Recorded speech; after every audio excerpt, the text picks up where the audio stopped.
ওকে,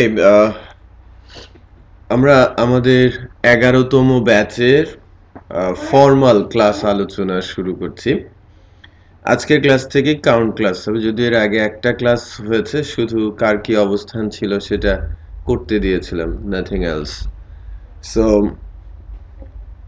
আমরা আজকে কোর্স আলোচনায় স্টার্ট করব, আর যাদের যা লিমিটেশন থাকবে সেটা হোমওয়ার্কে দেয়া হবে এবং এক্সট্রা টাইম দেয়া হবে যেন এসে সেগুলো সলভ করে নেয়।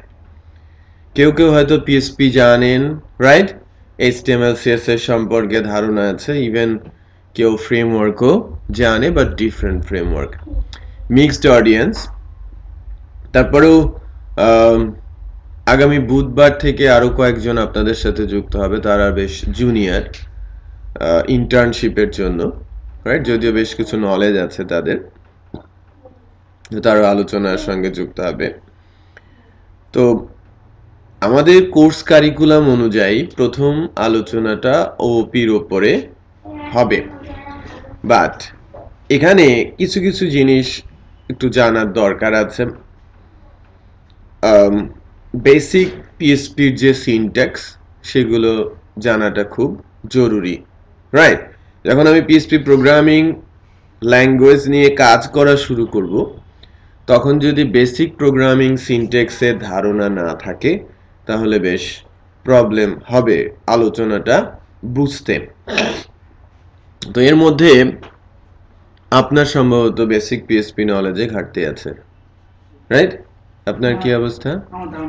ধারণা আছে, আপনার তো সিনট্যাকটিক্যাল নলেজ আছে, শুধু ডেটাবেজের ওই জায়গাটাতে একটু গন্ডগোল আছে। আপনার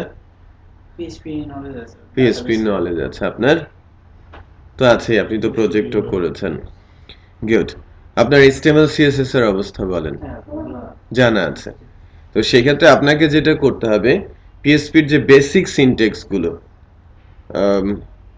নাম জানো কি? হ্যাঁ, ফুল নেম বলেন। ফখরুল ইসলাম। এই জুবাইরকে দেখাবে আমাদের ইউটিউব চ্যানেলে, এমনি সময় এখনই কিছুক্ষণের মধ্যে ওনাকে ইউআরএল দিয়ে দেবেন, যে বেসিক পিএসপি সিনট্যাক্সের উপরে একদম স্টেপ বাই স্টেপ কিছু ভিডিও টিউটোরিয়ালস বানানো আছে। আপনার দায়িত্ব হবে আগামী বৃহস্পতিবারের মধ্যে এগুলোকে কভার আপ করে ফেলা, সাথে সাথে ক্লাস, ঠিক আছে? আচ্ছা, তার মোটামুটি সবাই একটা লেভেলে রয়েছে। তো অবজেক্ট ওরিয়েন্টেড প্রোগ্রামিং, এই যে কথাটা, এটার গুরুত্ব আছে অনেক, রাইট? এটা একটা প্রোগ্রামিং মডেল যার মাধ্যমে বলা যেতে পারে যে যত ভালো মানের অ্যাপ্লিকেশন তৈরি হয় তা প্রোগ্রামিং এর এই মডেলটাকে ফলো করেই হয়। যত ভালো মানের প্রোগ্রামিং ল্যাঙ্গুয়েজ রয়েছে প্রত্যেকেই এই মডেলটাকে ফলো করে চলে। এটা কোনো প্রোগ্রামিং ল্যাঙ্গুয়েজ না, এটা একটা ল্যাঙ্গুয়েজকে স্ট্রাকচার্ড করার একটা স্ট্যান্ডার্ড, ঠিক আছে? যেমন প্রত্যেকটা প্রোগ্রামিং ল্যাঙ্গুয়েজেরই তাদের নিজস্ব সিনট্যাক্স রয়েছে এবং লেখার নিয়ম কানুন রয়েছে, রাইট? এবং সেটা ল্যাঙ্গুয়েজ অনুযায়ী ভ্যারি করে। বাট যখনই বলা হবে ওপি, অবজেক্ট ওরিয়েন্টেড প্রোগ্রামিং, সেটা হতে পারে জাভাতে, হতে পারে সি প্লাস প্লাসে, হতে পারে পিএসপিতে আর পাইথনে, ওদের ভেতরকার যে টার্মগুলো সেগুলো কি সেম। ওপি স্ট্রাকচার বানানোর জন্য বা ওপিতে প্রোগ্রামিং করার জন্য ওই স্ট্রাকচার, ওই সিঙ্গেল স্ট্রাকচার ফলো করেই তাকে যেতে হবে। তার মানে আপনি অবজেক্ট ওরিয়েন্টেড প্রোগ্রামিং যখন শিখছেন, অবজেক্ট ওরিয়েন্টেড পিএইচপি বা অবজেক্ট ওরিয়েন্টেড পাইথন বা object oriented C plus plus, C না, সি প্লাস প্লাস আর জাভা, বিষয়টা কিন্তু ঠিক এরকম না। যে আপনি ওপির একটা মডেল প্রোগ্রামিং যখন শিখছেন, যে কোনো ল্যাঙ্গুয়েজেই সেটা আপনি ইমপ্লিমেন্ট করতে পারেন। তার মানে আপনি অবজেক্ট ওরিয়েন্টেড প্রোগ্রামিং শিখলে সেটা আপনি জাভাতে ইউজ করতে পারবেন, হ্যাঁ, আবার সি শার্পের জন্য ইমপ্লিমেন্ট করতে পারবেন, সি প্লাস প্লাস, ইনফ্যাক্ট ওপি ছাড়া ওটা কিছুই লেখা যাবে না। ওই দুটা ল্যাঙ্গুয়েজকে ফুললি অবজেক্ট ওরিয়েন্টেড বলা হয়, যে জাভা আর সি প্লাস প্লাস আর সি শার্পে যখন আপনি প্রোগ্রামিং করতে যাবেন আপনাকে ম্যান্ডেটরিলি অবজেক্ট ওরিয়েন্টেড মডেল অনুযায়ী স্ট্রাকচার অনুযায়ী যেতে হবে। এটা একমাত্র language PHP or like JavaScript scripting language, এরকম আরো বেশ কিছু স্ক্রিপ্টিং এবং প্রোগ্রামিং ল্যাঙ্গুয়েজ আছে যারা বাধ্য না এই মডেলটাকে ফলো করতে। পিএইচপি তাদের মধ্যে আছে। ম্যান্ডেটরি না যে আপনাকে ওপির মাধ্যমেই পিএইচপি তে প্রোগ্রামিং করতে হবে, আদারওয়াইজ আপনি কোনো আউটপুট পাবেন না, কোনো কিছু বানাতে পারবেন না। পারবেন, বাট সেটা লেস স্ট্যান্ডার্ড হবে, এটা তেমনটা স্ট্যান্ডার্ড বা ভ্যালু ক্রিয়েট করবে না আপনার কোডটা, রাইট? যদি কোনো কাঠামোই না থাকে, মনে করেন আপনি যা বানিয়েছেন তার কোনো কাঠামো নেই, আরেকজন কি কিছু বুঝবে? এটা তো আপনার চিন্তাধারা, যা বানিয়েছেন আপনি আপনার মতো করে বানিয়েছেন, তাই না? তো সেটা তো অন্যের বোঝার কোনো অবকাশই নেই, কারণ এটা স্ট্যান্ডার্ড না, সবাই সে মডেলটা জানে না। সবাই যেটা জানে সেটাই তো স্ট্যান্ডার্ড, তাই না? এখন আপনি যেমন তেমন কিছু একটা লিখে তো এটাকে আপনি অ্যাপ্লিকেশন বলতে পারেন না, পারেন? কেউ যদি বলে যে শিক্ষকের কাছে ছুটির একটা আবেদন করো, আর আপনি চিঠি নিয়ে গিয়ে তাকে দিলেন, সেটা তো আর আবেদনপত্র হলো না। তার মানে আবেদনপত্রের একটা নির্দিষ্ট স্ট্রাকচার রয়েছে, তাই না? উপরে সম্বোধন করতে হয়, বিষয় লিখতে হয়, জনাবের পর কিছু একটা লিখতে হয়, তারপর আর্জি করতে হয়, তারপরে নিজের কথা দিতে হয়। এটা ম্যান্ডেটরি অংশ, পার্ট। এটা মিস করলে এটার অ্যাপ্লিকেশন থাকে না। বেসিক্যালি অবজেক্ট ওরিয়েন্টেড বিষয়টাও তাই। প্রোগ্রামিং যখন করবেন সে প্রোগ্রাম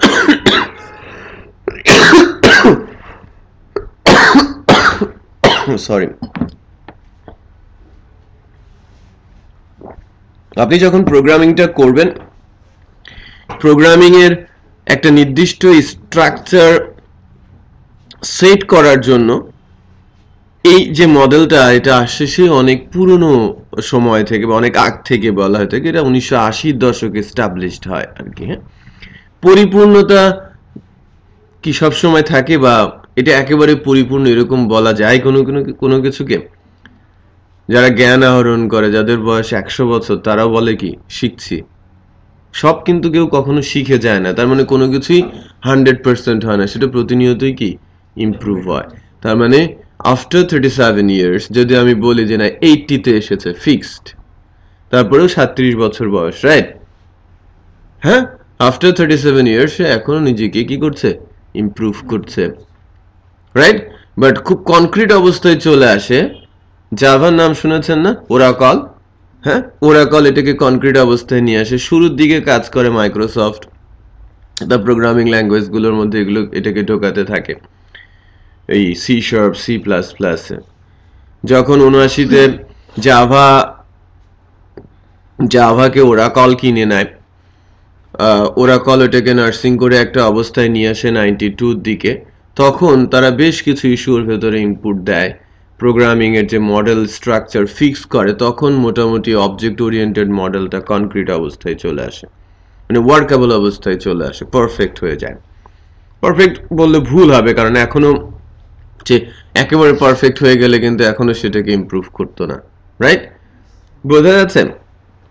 তার মানে একটা নির্দিষ্ট কাঠামো, তাই না? অবজেক্ট ওরিয়েন্টেড বিষয়টা হচ্ছে একটা নির্দিষ্ট কাঠামো, এটা কোনো ল্যাঙ্গুয়েজ না। যদিও নির্দিষ্ট কিছু টার্ম, টেকনিক্স, টেকনোলজিস আছে যেটা ইমপ্লিমেন্ট করা হয় প্রোগ্রামিং ল্যাঙ্গুয়েজের উপরে।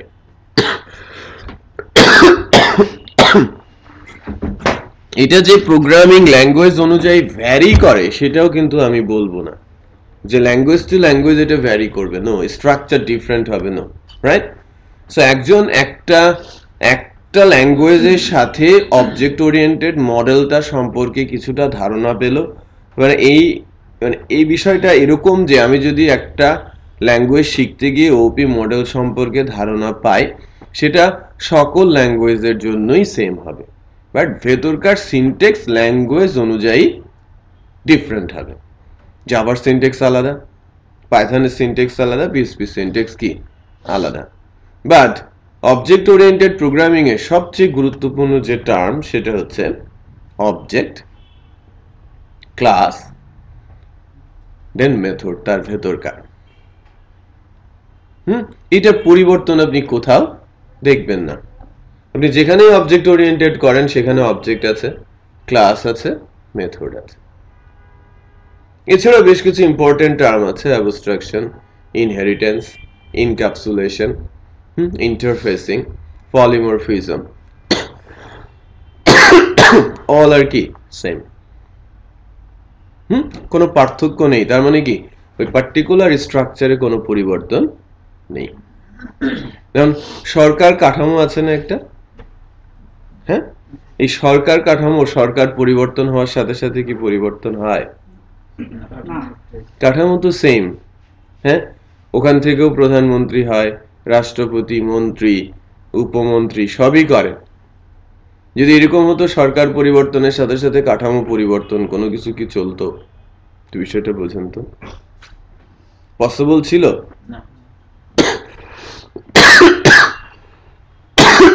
সরি, 5 বছর পর পর সবকিছু পরিবর্তন হয়ে শুরু হওয়া, এটা ইম্পসিবল ইমপ্রুভ করা, তাই না? স্টিল যে 5 বছর 10 বছর পর পর যদি কখনো সরকার পরিবর্তন হয়, তাও ধাক্কা লেগে যায় না যে কাজের গতি কমে আসে, স্টার্ট হয়ে আবার নতুন করে শুরু হওয়া। কাঠামো ঠিক থাকার পরেও এই অবস্থা হয়, আর যদি কাঠামো নতুন করে হতো তাহলে কিছু হতো? একটু চিন্তা করে দেখেন, ইম্পসিবল, এই আদিম যুগেই থাকতে হতো মানুষকে, রাইট? সো কাঠামোটা অত্যন্ত গুরুত্বপূর্ণ, এবং কাঠামো মেনে কাজ করলে এটা নিয়ে কি অনেক দূর আগানো সম্ভব, রাইট? সো এখানে দেখেন ছোট্ট ক্লাসরুমটা, বাট প্রত্যেকটা জায়গাতে যাওয়ার একটা সুযোগ আছে, তাই না? যে মাঝখান দিয়ে একটা গলি আছে যেখানে আপনি সহজে মুভ করতে পারেন, বাট এরকম কোনো কিছু না রেখে এলোমেলো কোনো কিছু করে রাখলে আপনাদের এসে টেবিল চেয়ার সরিয়ে ঢুকে বসতে হতো, তাই না? এবং আপনারা যে একদম সোজাসুজি আমার দিকে তাকিয়ে থাকতে পারছেন, এর মূল কারণটা কি? টেবিল চেয়ার গুলোকে ঠিক ওভাবেই বসানো আছে। হ্যাঁ, আদারওয়াইজ আপনাকে যদি ওইদিকে বসানো হতো, ওনাকে এইদিকে ওনাকে এইদিকে, যিনি বসে কথা বলতেন সে কনসেন্ট্রেট করতে পারতো না, আর আপনারাও বিভিন্ন দিকে তাকিয়ে থাকতেন বলে তার কথাটাও ঠিক মতো আপনার কানের মধ্যে ঢুকতো না। তার মানে কি এখানেও একটা স্ট্রাকচার কাজ করছে বলেই এখন পর্যন্ত ঠিক আছে, হয়তো এর চেয়েও বেটার কোনো সুযোগ বা স্ট্রাকচার রয়েছে, রাইট? বাট একটা জিনিস, যে স্ট্রাকচার হওয়াতে বিষয়টা স্মুথ হচ্ছে এবং সবাই বিষয়গুলো বুঝতে পারছে, আগে থেকেই জানা যে ক্লাসরুমে গেলে টিচারের মুখোমুখি হয়ে বসতে হয়, এটা আপনি জানেন বলে এভাবে বসেছেন, আর যদি না জানতেন চেয়ারটা ঘুরে ওইদিকে বসে থাকতেন, এটাই তো স্বাভাবিক। অস্বাভাবিক কোনো কিছুই না। আমি যদি কোনো কিছু না জানি এর মানে এই না যে আমি খুব দুর্বল প্রকৃতির, খুব বোকা প্রকৃতির মানুষ। আমি জানি না, এটাই হচ্ছে জানা আর অজানার মধ্যে কি পার্থক্য, তাই কিনা? আমি জানলে যদি সেটা সঠিক হয়, আমি সঠিকভাবে সেটা করতে পারি, সেই বুদ্ধি আমার মধ্যে আছে, রাইট? তো অবজেক্ট ওরিয়েন্টেড এর যে বেসিক সিনট্যাক্স স্ট্রাকচার, সেগুলো নিয়ে আমরা খুব সহজেই আজকে বুঝে যাব বিষয়গুলো। যদিও সিনট্যাকটিক্যাল আলোচনায় যখন আমি যাব তখন এনভায়রনমেন্ট লাগবে, রাইট? যখন আমি পিএসপি দিয়ে করতে যাব, পিএসপি আদৌ ওই স্ট্রাকচারটাকে সাপোর্ট করে কিনা সেটাও তো আমার আগে জানতে হবে, তাই কিনা? না? আচ্ছা, সো পিএসপি অনেক আগে থেকেই এই সিনট্যাক্স গুলো নিজেদের লাইব্রেরিতে নিয়েছে এবং নেয়ার পরে ডিক্লেয়ার করেছে যে হ্যাঁ, এখন থেকে আপনারা পিএসপিতে অবজেক্ট ওরিয়েন্টেড ইমপ্লিমেন্ট করতে পারবেন, তার মানে স্ট্রাকচারড প্রোগ্রামিং আপনি করতে পারবেন। পিএসপি নিজে থেকে স্ট্রাকচারড প্রোগ্রামিং ল্যাঙ্গুয়েজ না, ওকে? স্ট্রাকচারড প্রোগ্রামিং ল্যাঙ্গুয়েজ বলা হয়ে থাকে মাত্র দুইটা প্রোগ্রামিং ল্যাঙ্গুয়েজকে, জাভা আর সি প্লাস প্লাস কে। যারা ফুললি স্ট্রাকচারড, যারা অবজেক্ট ওরিয়েন্টেড এর যে বেসিক মডেল, এটা ছাড়া কিছুই বলেন। আপনি হ্যালো ওয়ার্ল্ড করতে যাবেন, আপনার ক্লাস লাগবে, অবজেক্ট লাগবে, ফাংশন লাগবে, কিচ্ছু করতে পারবেন না। যারা সিএসসি তে পড়েছেন, যদি অবজেক্ট ওরিয়েন্টেড এর কোর্স করে থাকেন, সি প্লাস প্লাস শিখিয়েছে অথবা জাভা শিখিয়েছে, অন্য কোনো কিছু শেখায় নাই, তাই কিনা? হ্যাঁ, ওখানে যদি কেউ বলে পিএসপি শেখা, মানে হাস্যকর ব্যাপার হবে, কারণ পিএসপি তো স্ট্রাকচারড না। ইয়েস, অবজেক্ট ওরিয়েন্টেড, ইমপ্লিমেন্ট করা যায়, সিনট্যাক্স আছে, বাট বাধ্য তো না, তো কেউ যদি অবজেক্ট ওরিয়েন্টেড এর ক্লাসে এসে পিএইচপি শেখায় তাহলে তার দুর্বলতা আছে বলতে হবে, রাইট? আর ইউনিভার্সিটি বা কতটুকু শেখানোর সুযোগ রাখে? এটা 4 মাসের একটা সেমিস্টার, এখানে 14টা কোর্স, ক্লাস মাত্র থাকে 10-12টা, তার মধ্যে আবার পরীক্ষা, ইভ্যালুয়েশন, প্রেজেন্টেশন। সো ওখানে শুরু করে শেষ করতেই টাইম শেষ, রাইট? সো বিশেষ কিছু শেখানোর সুযোগ কিন্তু সেখানে নেই। সো শেখার বিষয়টা একেবারেই কি নিজে তারা ফাউন্ডেশনটা গড়ে দিতে পারে, তারপরের দায়িত্ব কিন্তু টোটালি নিজেদের উপরেই বর্তায়, রাইট? এই কারণে আমাদের দেশ আর অন্যান্য দেশের মধ্যে বেশ বড় গ্যাপ রয়েছে, যেখানে হিউজ ম্যান পাওয়ার থাকলেও ম্যান পাওয়ারের প্রপার স্ট্রাকচার আমরা কিন্তু করি নাই এবং এটাকে ইউটিলাইজও করতে পারছি না। Just a minute.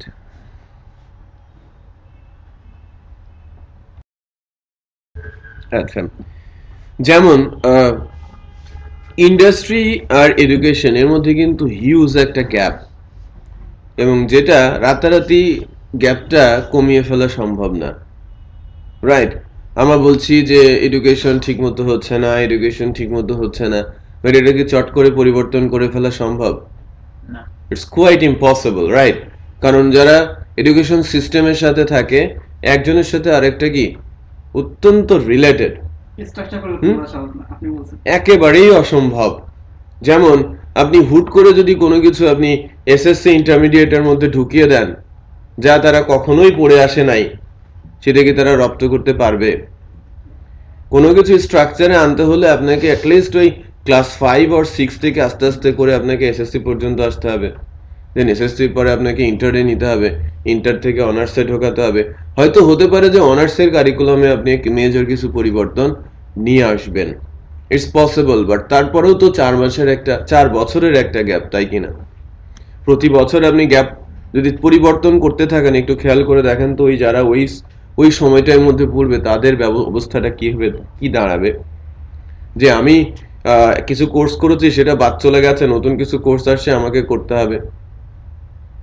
হ্যাঁ, ওই যে এডুকেশন সিস্টেমটা পরিবর্তন করতে হলে যারা উপর লেভেল পর্যন্ত থাকে তাদের চিন্তা করতে হয় এদেরকে 4 বছরের মধ্যে বের করতে হবে, নতুন লোক এখানে যুক্ত হবে, আদারওয়াইজ সেশন জট তৈরি হবে, মানে হিউজ একটা ম্যাসাকার পরিস্থিতি তৈরি হবে, যেটা আমরা সাধারণ জনগণ বুঝলেও কি বুঝতে চায় না। এটা কোয়াইট ইম্পসিবল। যদি পরিবর্তন করাই সম্ভব হয়, তারপরেও সেটা আফটার 4 years লেটার তার ইম্প্যাক্ট পাবো। আমি হয়তো পরিবর্তন করবো, বাট তার ইম্প্যাক্টটা কতদিন পরে আসবে? After 4 years। বাট এর মধ্যে কি ইন্ডাস্ট্রি আরো ম্যাচিউরড হয়ে গেছে না? তো পরিবর্তন যদি কেউ করতেই চায়, রাইট, প্রপার ওয়েতে, যে আমি ইন্ডাস্ট্রি আর এডুকেশনকে সমান্তরালে নিয়ে আসবো, যেটা কোয়াইট ইম্পসিবল, বাট ইম্পসিবল কাজ যদি কেউ করতেও চায়, তারপরেও তাকে সময় দিতে হবে কতদিন? 4 বছর, রাইট? এই 4 বছরে ইন্ডাস্ট্রি বসে থাকবে, ওই অবস্থায় থাকবে, আবার তারা 4 বছর পিছিয়ে যাবে না? বিষয়টা বোঝেন। সো হয়তো সেখান থেকে কিছুটা কভার আপ করা সম্ভব, তারপরে সমান্তরালে আনাটা রিয়েলি ভেরি ডিফিকাল্ট। বাইরের দেশের সিস্টেমটা তারা অন্য জায়গায় নিয়ে গেছে, যে টেন্ডেন্সি বা মানে মূল্যবোধটাকেই তারা পরিবর্তন করে ফেলেছে। আমাদের দেশে যেমন গ্র্যাজুয়েটরা গ্র্যাজুয়েশন করার পরে চিন্তা করে যে আমি 20, 25, 50, 1 লাখ টাকা বেতনে চাকরি করব, বাট আমি কিছু জানি না, আমাকে শিখিয়ে নিতে হবে। আপনাকে আমি কেন পে করব? আমি গ্র্যাজুয়েট। আপনাকে দিয়ে আমার কোনো ইনকাম হচ্ছে? আমি গ্র্যাজুয়েট, রাইট? আমি কষ্ট করে পড়েছি, বাট আমার যদি ইনকাম না হয় আপনাকে আমি কিভাবে দিব? আপনাকে দিয়ে যদি আমার কাজে না আসে, আপনাকে কেনই বা আমি কাজে রাখবো? বুঝতে পেরেছে? এই যে অবস্থাটা, যে বলতে পারেন যে মূল্যবোধটা বা ওই যে এটাকে নরমালি বলা হয় থাকে কালচার পরিবর্তন না হওয়ার কারণে আমাদের দেশে ইন্ডাস্ট্রিগুলো গ্রো করছে না, কারণ লোক পেলেও তাদেরকে আমরা কাজে লাগাতে পারছি না। আর যারা কাজের লোক তারা কাজ শিখতেও চাচ্ছে না, নিজেকে পরিবর্তনও করতে চাচ্ছে না, কারণ কালচারটা এরকম। রাইট? সো অন্যান্য দেশের যে সিস্টেম, বিশেষ করে উন্নত দেশগুলোতে 1 বছরের ইন্টার্নশিপ থাকে। অনার্স এর পরে সেই দেশগুলোতে 90% লোক মাস্টার্স করে এবং 30 থেকে 50% লোক পিএইচডি ডিগ্রি নেয়। সেটা বোঝেন, আমাদের দেশে 10% লোক মাস্টার্স করে, পিএইচডির সংখ্যা 1%-এরও নিচে এবং বহু নিচে, হয়তো আধারে একটা। পার্থক্য বুঝতে পেরেছেন? সো অনার্সের পরে মাস্টার্সটাকে গুরুত্ব দেওয়া হয় এবং মাস্টার্সে গিয়ে যেটা করা হয় যে অনার্স টোটালি থিওরিটিক্যাল থাকলেও মাস্টার্সটা প্র্যাকটিক্যাল ওরিয়েন্টেড। উন্নত দেশগুলোতে যারা প্রফেসরের আন্ডারে থেকে রিসার্চ করে, কাজ শিখে ওখানে, দেন ইন্ডাস্ট্রিতে এসে আরো 1 বছর কোনো কোনো কোম্পানি ফ্রিতে ইন্টার্নশিপ করায়, কোনো কোনো কোম্পানি নামমাত্র টাকাতে ইন্টার্নশিপ করায়, মানে 1টা বছর ধরে সে পুরো কাজ শিখে দেন সে পেইড স্যালারিতে জব শুরু করে। এবং কালচারটা এরকম যে আপনাকে যে কাজটা দেয়া হবে সেই কাজটা শেষ না হওয়া পর্যন্ত আপনি বাসায় যাবেন না।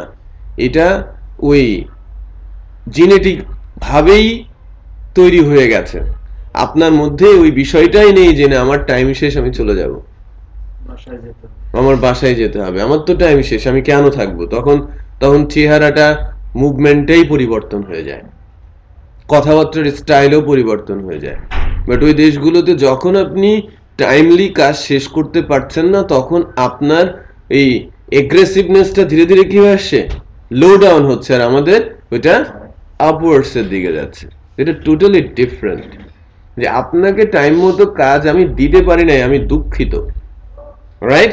তাদের কথা যে আমি দুঃখিত, আমি সময় মতো কাজ দিতে পারি নাই, আমি যা সময় আছে বা আমি ওভারনাইট হলেও করে শেষ করে দেন যাব। বলতে হয় না তোমার থাকতে হবে, তারাই বলে যে আমি আছি, আমাকে সুযোগ দেন। বিষয়টা বোঝাতে পেরেছি? তারা কাজ শেষ না করে বাসায় ফেরে না, এটা হচ্ছে তাদের কালচার। আর আমাদের কালচার টোটালি ডিফারেন্ট। কোম্পানি উঠবে কি করে আপনিই বলেন? আমরা কোম্পানিতে যাই টাকার জন্য, কাজের জন্য না। দ্যাটস ওয়াই কোম্পানিও গ্রো করছে না, আমাদের ভবিষ্যৎ অন্ধকারের দিকে যাচ্ছে। ছোট কোম্পানি কত ফ্যাসিলিটি আপনাকে দেবে? যদি কোম্পানি ছোট কোম্পানি মাঝারি হয়, মাঝারি থেকে বড় হয়, দেন আপনি ফ্যাসিলিটি পাবেন, তাই কিনা? বিষয়টা তো ট্রু। আর ছোট কোম্পানি কি রাতারাতি একজনের খাটনিতে বড় হবে নাকি সবাই মিলে খাটনি করলে বড় হবে? রাইট? সো প্রচুর গ্যাপ রয়ে গেছে। যদি এই জায়গাগুলোতে কাজ না করা হয়, আমরা উন্নত দেশ কখনোই হতে পারবো না। উন্নত দেশ, ওরা মূল্যবোধ খুবই চরমে থাকে, ওরা ড্রিঙ্কস করে রাস্তায় পড়ে থাকে, সকাল 9টায় ঠিকই অফিসে হাজির হয়। রাস্তার মধ্যে পড়ে আছে, কি হয়তো রাস্তায় অ্যাক্সিডেন্ট হয়ে যাবে, তুলে রাস্তার কর্নারে গড়াই দিয়ে গেল, অ্যাটলিস্ট যেন সার অ্যাক্সিডেন্ট না হয়। সে ঠিকই সকাল 9টায় অফিস চলে গেছে, ওই রাস্তা থেকে উঠেই। এদের মধ্যে কি একটা মূল্যবোধ রয়েছে। কাজ যখন করে পাগলের মতো করে, যখন লিভ নেয় একদম টোটালি ফ্যামিলি ওরিয়েন্টেড। এরকম বলছি না যে তারা ফ্যামিলিকে দেখে না বা ফ্যামিলিতে এঙ্গেজ না, তারা এত বেশি ক্লোজলি ফ্যামিলিতে এঙ্গেজ যেটা আমরা বলি আমরা ফ্যামিলি ওরিয়েন্টেড, এর কাছে কিছুই না। মানে আমাদের সবকিছুতেই উপরে ভাব। বুঝাতে পেরেছি? যেটা পরিবর্তনটা অত্যন্ত জরুরি। কেন কথাগুলো বলছি? ওই যে স্ট্রাকচার, যে বিষয়টা, তারা সব কিছুকে স্ট্রাকচার করে ফেলেছে। স্ট্রাকচার হওয়াতে যেটা হয় যে একজন মানুষ অটোমেটিক পরবর্তীতে কি করতে হবে সে বিষয়টা জেনে যায়, তাই না? সো আপনাকে একটা স্ট্রাকচার প্রসেস শেখানো হলো।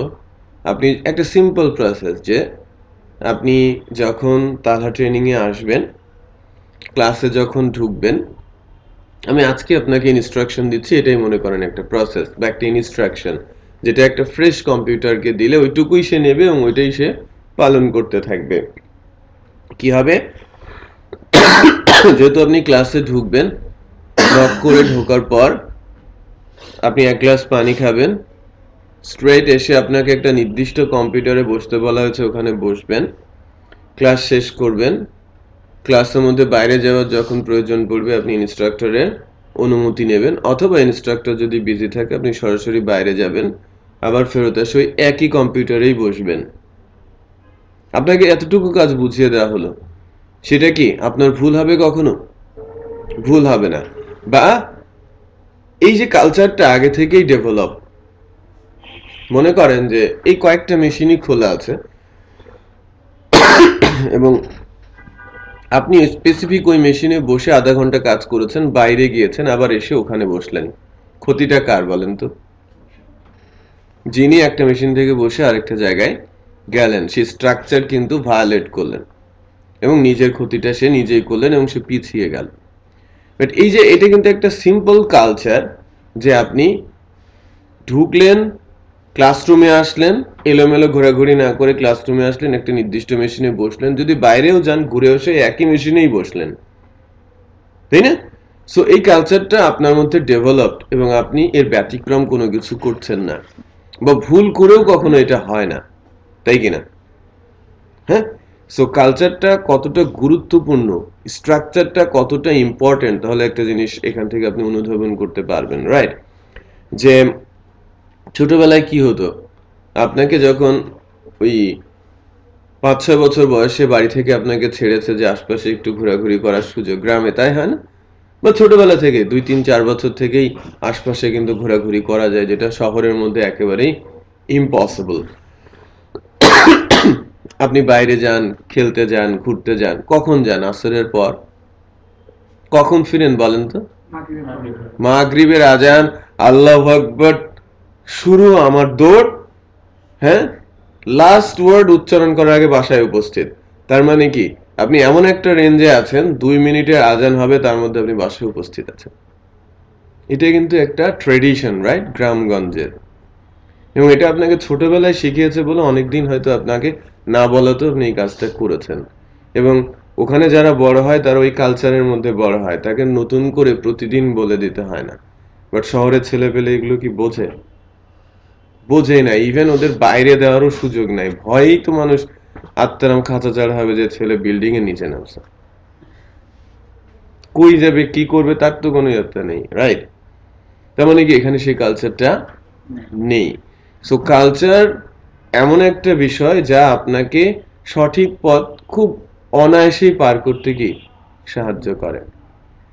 তো আপনি যদি এই অবজেক্ট ওরিয়েন্টেড এর কালচারটা নিজেদের মধ্যে নিয়ে নেন, আপনি প্রোগ্রামিং করার সময় স্ট্রাকচারাল কোনো মিস্টেক কখনোই করবেন না। আপনার সামনে যে ল্যাঙ্গুয়েজই আসুক না কেন, ল্যাঙ্গুয়েস্টিক মিস্টেক আপনার আসতেই পারে, সিনট্যাক্স প্রবলেম হতেই পারে, রাইট? এবং সেটা সলিউশনও আছে। প্রোগ্রামিং এর সবচেয়ে বড় প্রবলেমটা হচ্ছে লজিক্যাল মিস্টেক, যেটা কম এক্সপেরিয়েন্সের লোক বেশি করে, বেশি এক্সপেরিয়েন্সের লোক কম করে, কারণ সে এক্সপেরিয়েন্সড হয়ে যায়, ভুল শুধরোতে শুধরোতে সে সঠিক পথে চলে আসে, তাই কি না? বাট যখন আপনি স্ট্রাকচারে থাকবেন, তখন ওই স্ট্রাকচারটাকে আপনাকে আর ভুল করতে বাধ্য করবে না, বা আপনি নিজেই সেই ভুলগুলো করবেন না। তার মানে কি অবজেক্ট ওরিয়েন্টেড যে কোনো প্রোগ্রামিং ল্যাঙ্গুয়েজকে একটি স্ট্রাকচার্ড মডেল ইমপ্লিমেন্ট করতে সাহায্য করে, প্রোগ্রামগুলোকে বা প্রোগ্রামিং ল্যাঙ্গুয়েজের যে উপাদানগুলো, কাজগুলোকে গুছিয়ে রাখে, রিউজ করতে সাহায্য করে, সিকিউরিটি ইমপ্লিমেন্ট করতে সাহায্য করে, এবং ওই কোডগুলোর ওনারশিপ জাহির করতেও সাহায্য করে, ছোট ছোট মডিউল করে প্রজেক্ট ইমপ্লিমেন্ট করতেও সাহায্য করে, এবং সেটা এমন একটা মডেলের রূপ দেয় যে আমার প্রজেক্ট যদি আস্তে আস্তে করে বিশাল কিছু হয়ে যায়, তখনও সব বিষয়গুলো গোছানো থাকাতে কোথায় কি আছে সে সম্পর্কেও সম্পূর্ণ একটা ধারণা থাকে, এবং যে কোনো জায়গার পরিবর্তন বা যে কোনো জায়গার ছোটখাটো প্রবলেম খুব সহজে ফাইন্ড আউট করে সলভ করাও সম্ভব হয়, তাই কিনা? এখন যদি আমি বলি যে আপনি আপনার যে বইয়ের র্যাক, সেটা যদি আপনি গুছিয়ে রাখেন, সেটা আপনি ইউজ করতে যতটা মজা পাবেন, আর যদি অগোছালো থাকে সেটার মজাটা আসলেই আপনি খুব হাড়ে হাড়েই টের পাবেন, তাই না? ওইটাও ভিন্ন রকম মজা, বাট হাড়ে হাড়ে টের পায় সেই মজাটা। যে আপনি উপরের দিকে প্রোগ্রামিং এর বই রেখেছেন, রাইট, মাঝখানের দিকে আপনার কপিগুলো রেখেছেন, তারপরে আপনি গল্পের বইগুলো রেখেছেন, তাই না? তো আপনার তো এখন ধ্যান জ্ঞানে এইগুলো। ফর এক্সাম্পল, আপনি যদি বই নিয়ে কিছু বলি, বাট এটা এলোমেলো অবস্থায় আছে। কপির মধ্যে আপনার বই, বইয়ের মধ্যে গল্পের বই, গল্পের বইয়ের মধ্যে প্রোগ্রামিং এর বই, কোনটা কি কখন খুঁজে পাওয়া দরকার সেটা কিন্তু একেবারেই সম্ভব হচ্ছে না। শুধুমাত্র 3টা স্পেসিফিক জিনিসের কথা বলছি, তাও বড় বড় বই। আর এ তো কি টাইপ করা লিখা, পার্থক্য বুঝতে পারছেন? যে হাজার হাজার লাইনের লিখা, আমার রেখে কয়শো বই থাকে, আর একটা প্রোগ্রামিং ল্যাঙ্গুয়েজে কয় লাখ লাইনের কোড থাকে। ল্যাঙ্গুয়েজ বলবো না, প্রজেক্টে, তাই না? ওখানে যদি আমি একটার মধ্যে আরেকটা ঢুকিয়ে রাখি, এটা কি পসিবল এই ছোট্ট ব্রেন সেটা মনে রাখবে কোথায় কি আছে? হাজারো ব্যাগের মধ্যে হাজারো রং বেরঙের পিন, ছোট ছোট পিন আছে না, এগুলো গুছিয়ে রাখার পদ্ধতি সেটা হবে, তাই না? আপনি যদি কোডিংটা আপনি আপনার ইচ্ছে মতো করেন, তাহলে হাজারো ব্যাগ বলবো, হাজারো ব্যাগে হাজারো রকমের পিন আপনি গুছিয়ে রেখেছেন, সেরকমই হবে, তাই না? আপনাকে একটা পিন খুঁজতে বলা হলো, তাহলে আপনাকে কি ওই হাজারো ব্যাগ ঢেলে সেই পিনগুলো খুঁজতে হবে না, যে কই রাখলাম আমি? আর যদি আপনি 10 রকমের পিন 10টা ব্যাগে রাখতেন, আপনার কোনো সমস্যা ছিল? ওই ব্যাগের উপরে মার্ক করা আছে যেটা রেড পিন, এটা ইয়েলো পিন, এখানে গ্রিন পিন আছে, জাস্ট ওই ব্যাগটাতে যেতেন, যদি পিন নাম্বারের পিনের উপরে মার্কিং করা থাকতো, রাইট, যে 1 to 100, আপনার 100 দরকার, আপনি 100 বের করতে পারতেন না? It's quite possible, right? তো যখন স্ট্রাকচার, তখন পিনও খুঁজে পাওয়া যায়। আর যখন আনস্ট্রাকচার, এক ব্যাগের মধ্যে 1000 পিন দিলে আপনার কি নিজে চুল ছিঁড়বেন যে আমি খুঁজতে পেরেছি, রাইট?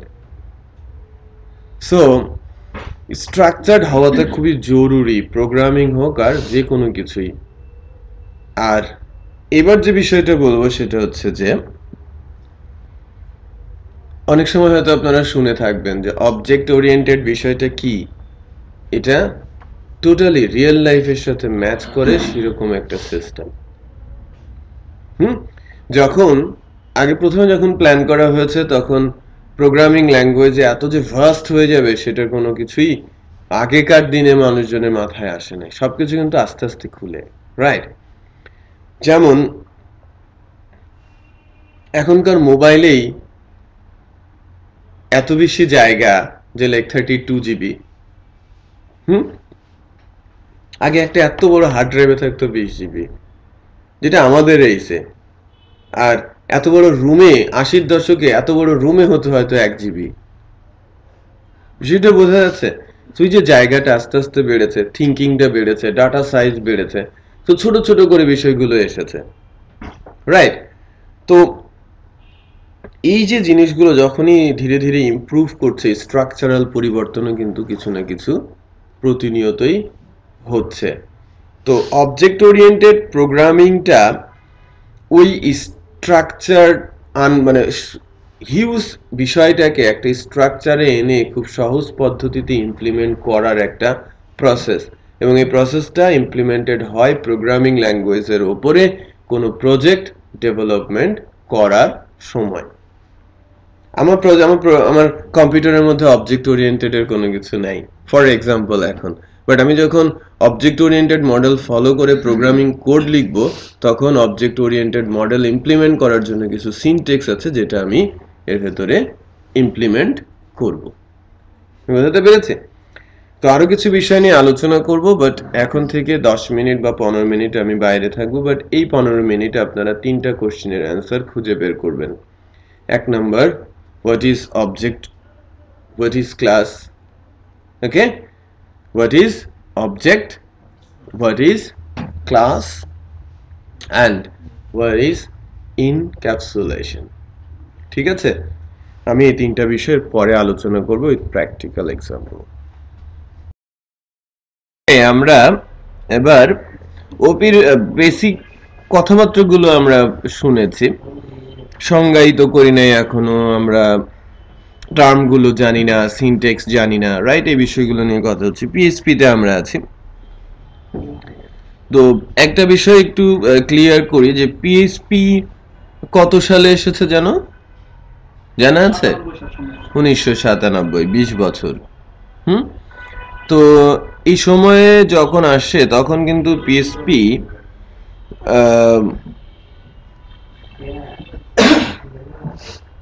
নিয়ে শুরুর দিকে তেমন কোনো উন্মাদনা বা এটা দিয়ে অনেক কিছু হবে বা এখন যা হচ্ছে এত কিছুই করা যাবে তা চিন্তাও করে নাই। এটা শুরু হয়েছিল পার্সোনাল হোম পেজ আকারে, এই জন্যই নাম রাখা হয় পিএইচপি। ঠিক আছে, পরে নামটা পরিবর্তন হয়, হাইপারটেক্সট প্রি প্রসেসর হয়ে যায়, যদিও নামটা কিন্তু চেঞ্জ হয় নাই। এইচপিপি হওয়ার কথা ছিল পরবর্তীতে, বাট সেটা না করে নামটাকে একটু চেঞ্জ নিয়ে আসে, হাইপারটেক্সট প্রি প্রসেসর। তো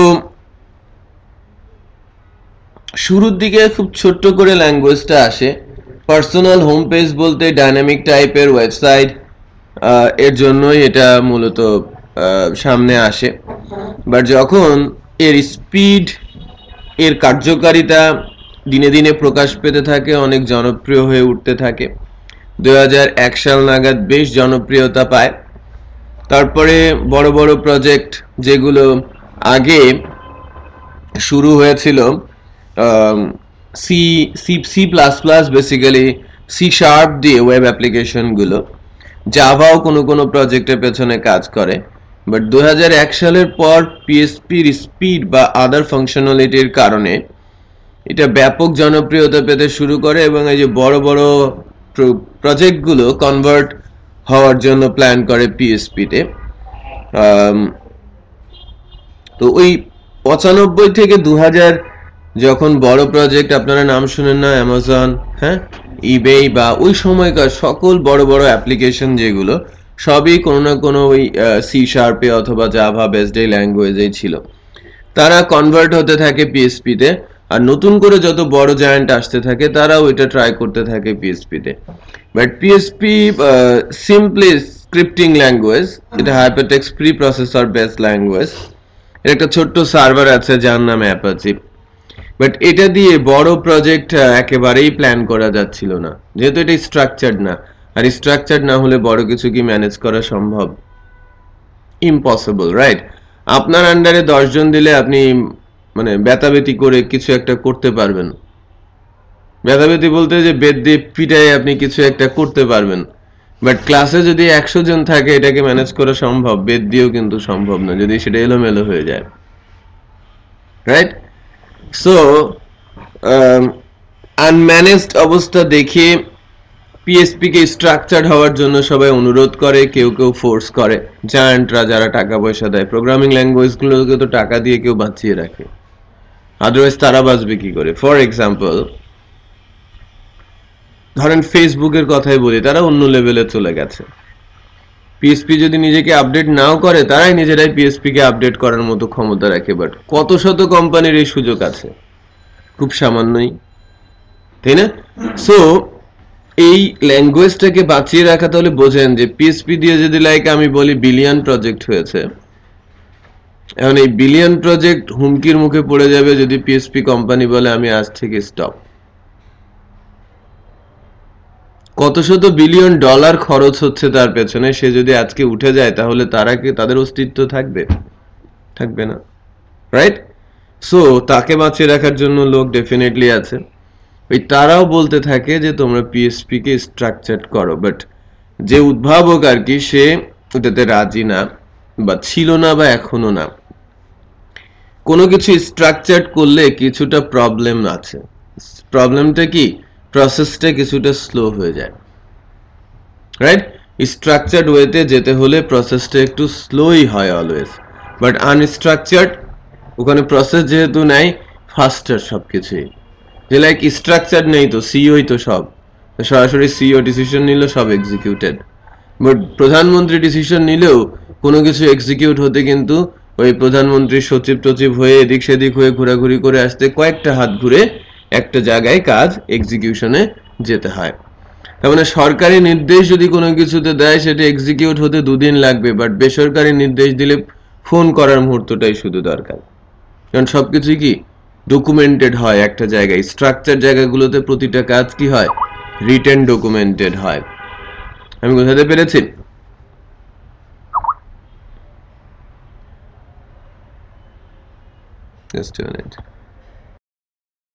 ওকে, সো আমি যা বলছিলাম যে স্ট্রাকচার সবকিছুই কিছু না কিছুটা ডিসঅ্যাডভান্টেজ ওর মেজর ডিসঅ্যাডভান্টেজ বলতে যেটা বোঝায় বিট স্লো।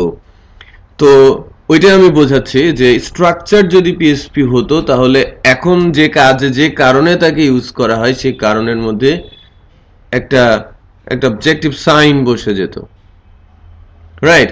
কারণ স্ট্রাকচার্ড হলে সবকিছু এক্সিকিউট করে আস্তে আস্তে তার কিছুটা সময় লাগেই। সো নিজেকে সে স্ট্রাকচার্ড করে নাই, বাট সে সুযোগটা করে রেখেছে। কেউ যদি স্ট্রাকচার্ড করতে চায় সেই সুযোগটা যেন থাকে, সে ধরনের সিনট্যাক্স তারা দেয়। সো পিএসপির পুরনো যে ভার্সনগুলো 5 এর আগ পর্যন্ত সেখানেও পিএসপি অবজেক্ট ওরিয়েন্টেড এর কোনো সিনট্যাক্স ছিল না। 5 রিলিজ হয় 2005 এর দিকে, তখনই পিএসপি তে অবজেক্ট ওরিয়েন্টেড সিনট্যাক্স ইনক্লুড হয় এবং তখন থেকেই পিএসপি দিয়ে অবজেক্ট ওরিয়েন্টেড প্রোগ্রামিং করা শুরু হয়। তার আগ পর্যন্ত 8 বছর পিএসপি একেবারেই আনস্ট্রাকচার্ড এবং মানে লোয়ার স্ট্যান্ডার্ড প্রোগ্রামিং ল্যাঙ্গুয়েজ ছিল। এখন একটা স্ট্যান্ডার্ড আছে, রাইট? অনেক ডেভেলপ হয়েছে। এখন তো 7 রিলিজ হয়ে গেছে, পিএসপি 7, এবং পিএসপি 7 অনেক স্ট্রং, অনেক স্মার্ট, রাইট? সো এখন যে বিষয়টা নিয়ে আলোচনা করব সেটা হচ্ছে যে পিএসপিতে যখন আপনি অবজেক্ট ওরিয়েন্টেড করতে যাবেন তার বেসিক কিছু সিনট্যাক্স রয়েছে, যে সিনট্যাক্সগুলো অ্যাপ্লাই করে বা ইমপ্লিমেন্ট করার মাধ্যমেই অবজেক্ট ওরিয়েন্টেড এর স্ট্রাকচারটা আপনি তৈরি করতে পারেন। তো ওপি কি তাহলে? এটা একটা প্রোগ্রামিং মডেল যেখানে আপনি নির্দিষ্ট স্ট্রাকচার ফলো করে যে কোনো ধরনের প্রজেক্ট ইমপ্লিমেন্ট করতে পারেন, রাইট? আর এর বিশেষ কিছু সিনট্যাক্সের মধ্যে অন্যতম হচ্ছে অবজেক্ট, ক্লাস, ইনহেরিটেন্স, ইনক্যাপসুলেশন প্রাথমিকভাবে, এরপরে ইন্টারফেস, অ্যাবস্ট্রাকশন, পলিমরফিজম, রাইট? এই বিষয়গুলো রয়েছে। তো শুরুর দিকে যে টার্মগুলো আমি কথা বলছি, অনেকবারই নামটা এসেছে ক্লাস, অবজেক্ট। তাহলে ক্লাস কি, অবজেক্ট কি, সেটা আমি এখন একটু বলে নিচ্ছি। শুরুতে আমি অবজেক্ট বলি, যেহেতু অবজেক্ট ওরিয়েন্টেড বলা হচ্ছে। অবজেক্ট ওরিয়েন্টেড বিষয়টা হচ্ছে যে এটাকে, অবজেক্টটাকে যদি আমি সহজ করে বলি সেটা বলা হয়ে থাকে পারমিশন। মনে করেন যে এটা একটা ক্লাসরুম, ডেফিনেটলি এটা একটা ক্লাসরুম। এই ক্লাসরুমে আপনি বসার সুযোগ পেয়েছেন একটা পারমিশনের মাধ্যমে। আপনি কি ক্লাসরুমে কি যে কেউ এসে বসতে পারবে? ওই রাস্তা দিয়ে হাঁটছে যদি কেউ মনে করে যে না ক্লাস করে আসি, পারবে? পারবে না। মানে দরজায় তাকে আটকে দেওয়া হবে। আর আপনাদের আটকানো হবে না, কারণ আপনারা এখানে ভর্তি হয়েছেন। ওই ভর্তিটাই হচ্ছে এখানে কি ক্লাস করার পারমিশন নিয়েছেন। সেটাকেই অবজেক্ট ওরিয়েন্টেড এর ভাষায় বলা হয়ে থাকে ইনস্ট্যান্স বা অবজেক্ট। এটা কিন্তু দেখা যায় না। আপনার পারমিশনটাকে আমি দেখতে পারবো? পারমিশনটাকে কিন্তু কখনোই কি দেখা যায় না। বাট পারমিশনটা না নিলে ওই স্ট্রাকচারের মধ্যে আবার ঢোকাও যায় না। ক্লিয়ার? তাহলে অবজেক্টটা কি? ইনস্ট্যান্স কার? একটা স্ট্রাকচারের। এই যে ক্লাস, এটার একটা স্ট্রাকচার আছে। স্ট্রাকচার বলতে আমি বোঝাচ্ছি যে ক্লাসের যে উপাদানগুলো, আমি বলছি এটা একটা প্রতিষ্ঠান, প্রতিষ্ঠানকে আমি বলছি এটা একটা ট্রেনিং ইনস্টিটিউট। ট্রেনিং ইনস্টিটিউটের মূল উপাদানগুলোর মধ্যে অন্যতম সেখানে একটা ডিজিটাল ক্লাসরুম থাকতে হবে, যদি সেটা আইটি বেসড ক্লাসরুম হয়। ডিজিটাল ক্লাসরুমের অর্থ হচ্ছে যে আপনি যেন প্র্যাকটিক্যাল সেখানে বসে প্র্যাকটিস করতে পারেন, টিচারের আলোচনা সহজে বোঝার জন্য সেটা বড় পর্দায় যেন আপনি সেটা দেখতে পারেন, শুনতে পারেন, বুঝতে পারেন, রাইট? সো যখন আপনার ক্লাস মানে ট্রেনিং সেন্টার বলা হচ্ছে, মূল উপাদান কি সেখানে ক্লাসরুম থাকতে হবে, এবং ক্লাসরুম একটা না একের অধিকও সেটা হতে পারে। 100টা ক্লাসরুম আছে বা 10টা ক্লাসরুম আছে বা 5টা ক্লাসরুম আছে। ক্লাসরুম বলতে বোঝাচ্ছি ল্যাব, কম্পিউটার ল্যাব। একটাতে পিএসপি শেখানো হয়, একটাতে জাভা শেখানো হয়, একটা মোবাইল অ্যাপস এর জন্য একটা এসইও শেখানো হয়, একটাতে ইংলিশ শেখানো হয়, রাইট? বাট ইংলিশ যেখানে শেখানো হচ্ছে সেখানে কিন্তু কম্পিউটারটা ম্যান্ডেটরি না, রাইট? সো উপাদান কি ডিফারেন্ট হতে পারে। আমি যখন জাভা শেখাচ্ছি, জাভা যে কম্পিউটার তার কনফিগারেশন আলাদা হতে পারে, রাইট? আমি যখন পিএসপি শেখাচ্ছি, পিএসপি যে শেখানো হবে ওই কম্পিউটার ল্যাপটপ গুলোর মধ্যে পিএসপি সার্ভার থেকে শুরু করে পিএসপির সবকিছু থাকতে হবে। অ্যাপসের বেলায় অ্যাপস রিলেটেড টেকনোলজিক্যাল বিষয়গুলো সেখানে থাকতে হবে। পার্থক্য আছে, বাট সবই কি ক্লাসরুম। আর সবগুলো ক্লাসরুম মিলেই কি একটা ট্রেনিং ইনস্টিটিউট। ইনফ্যাক্ট আমি যদি বলি এটা একটা ক্লাসরুম, এটা একটা প্রোগ্রামিং ক্লাস, অবজেক্ট ওরিয়েন্টেড এর ক্লাস, তাহলে এই ক্লাসটার মানে বিহেভিয়ারাল ইম্প্যাক্টটা কি, এটাকে বলা হচ্ছে logical template of A project. বিষয়টাকে যদি আমি আরেকটু খুলে বলি, এই টেবিলের উপরে যা কিছু আছে সেটা একটা প্রজেক্ট এবং এটাকে আমাকে ডেসক্রাইব করতে হবে। এই প্রজেক্টটাকে আমাকে ডেসক্রাইব করতে বলা হচ্ছে। তাহলে এর যে উপাদানগুলো আছে এর উপরে সেগুলোকে আমি আলাদা আলাদা কি বলবো, ক্লাস বলবো। সবকিছু মিলেই তো আমার এই টেবিলের উপরের অংশটা, তাই কিনা? সো এটা একটা উপাদান, আলাদা একটা ক্লাস, এটা একটা উপাদান, আলাদা একটা ক্লাস, রাইট? বাট এর প্রত্যেকের ভেতরে কিন্তু আলাদা ফাংশনালিটিস রয়েছে না? সবকিছু মিলেই তো আমার সামনে যা তাই হয়েছে, রাইট?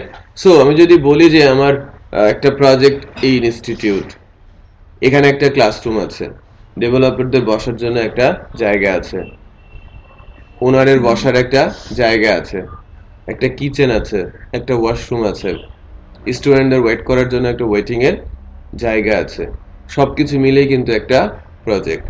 সো বা একটা ইনস্টিটিউট, এটাকে যদি আমি একটা প্রজেক্ট বলি যে আপনি একটা প্রজেক্ট করেন, এই প্রজেক্টটা যদি আপনি করতে যান তাহলে আপনাকে এই যে 6টা ভাগ বা 7টা ভাগ, সেই ভাগটা করেই আপনাকে প্রজেক্টটা করতে হবে। মনে করেন প্রথম ভাগ ক্লাসরুম, দ্বিতীয় ভাগ কি ডেভেলপার এরিয়া, তৃতীয় ভাগ ওনারের বসার জায়গা, তৃতীয় ভাগ কি আমার একটা কিচেন, চতুর্থ ভাগ হচ্ছে ওয়াশরুম, পঞ্চম ভাগ হচ্ছে ওয়েটিং রুম। তাহলে প্রত্যেকটাই এক একটা করে ক্লাস, রাইট?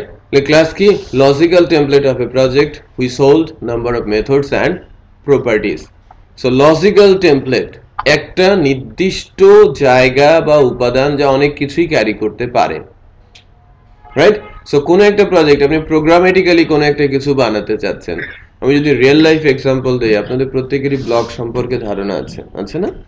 ব্লগ প্রজেক্ট আপনি বানাবেন, তো ব্লগ কি বা নিউজ পেপারই বলি, প্রচুর নিউজ পেপার আপনারা পড়েন। তো এই নিউজ পেপারের ক্ষেত্রে আমরা যা পড়ি সেগুলো নিউজ, আর ওই নিউজগুলো যারা দেয় তারা পাবলিশার, রাইট? বাট আমরা দেওয়ার জায়গাটা কি দেখি না, শুধু পড়ার জায়গাটা দেখি। তার মানে ওই প্রজেক্টে মেজর দুইটা পার্ট আছে, একটা আমাদের অংশ আমরা যতটুকু দেখি, আর একটা পাবলিশাররা বসে বসে যে অংশে কাজ করে সেটা অংশ আমরা দেখি না, বাট সেটাও এক্সিস্ট করে এই প্রজেক্টে। এটা আমাকে ধরে নিতে হবে, রাইট? তাহলে মেজর দুইটা পার্ট কি, একটা অ্যাডমিন আর একটা ফ্রন্ট এন্ড। আমি যদি প্রজেক্টকে দুই ভাগে ভাগ করি, একটা ফ্রন্ট এন্ড ক্লাস, একটা অ্যাডমিন ক্লাস, আমি বোঝাতে পেরেছি? সো এই যে বড় একটা অংশ, এখানে প্রচুর কাজ আছে, বাট ওই যে একই রকম হবে না যে প্রচুর কাজকে যদি একটা থলির মধ্যে আমি রাখতে থাকি ইন্ডিভিজুয়াল একটা জায়গাকে খুঁজে বের করতে কি আমার বেগ পেতে হবে না? বাট আমি থলেকে যদি ছোট করে ফেলি, ছোট ছোট অংশে ভাগ করে ফেলি, তাহলে স্পেসিফিক থলেতে হাত দিয়ে যে কোনো কিছু বের করে আনা আমার জন্য অনেক সহজ, রাইট? তার মানে কি স্ট্রাকচার গুলোকে ভেঙে ভেঙে ভেঙে ছোট করে ফেলা হয় যাতে মোর কনক্রিট হয়, এবং যত ছোট স্ট্রাকচার হবে, মানে স্ট্রাকচার গুলো যত ছোট হবে কাজ ততটা কি হবে, ভালো হবে, পরিপাটি হবে, গোছানো হবে, রাইট? ক্লাসটা কি একটা কাঠামো। প্রজেক্ট যখন তৈরি করা হয়, প্রজেক্টের কোডগুলো বা কোনো একটা আউটকামকে টাস্ক বলা হয়। রিপিট করছে, কোনো একটা আউটপুটকে বলা হয়ে থাকে একটা করে টাস্ক। মনে করেন আমার হোম পেজ আসবে আমার সামনে, তার মানে ওই হোম পেজ আনার জন্য একটা টাস্ক থাকবে, হোম পেজ আনতে একটা ডিজাইন স্ট্রাকচার লাগবে। একটু খেয়াল করেন তার পেছনে কি থাকবে, হোম পেজে কি কি আসবে, ডিসিশনটা নেবে কে, ল্যাঙ্গুয়েজ, প্রোগ্রামিং ল্যাঙ্গুয়েজ এই ডিসিশনটা নেবে।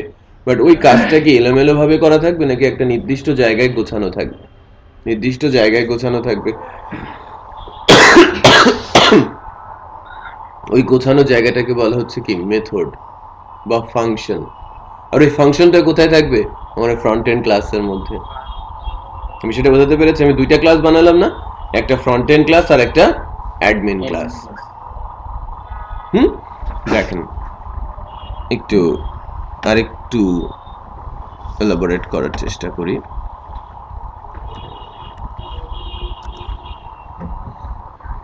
শাকিল, আমি স্ক্রিনটা শেয়ার করছি, আপনি একটু দেখেন, ঠিক আছে?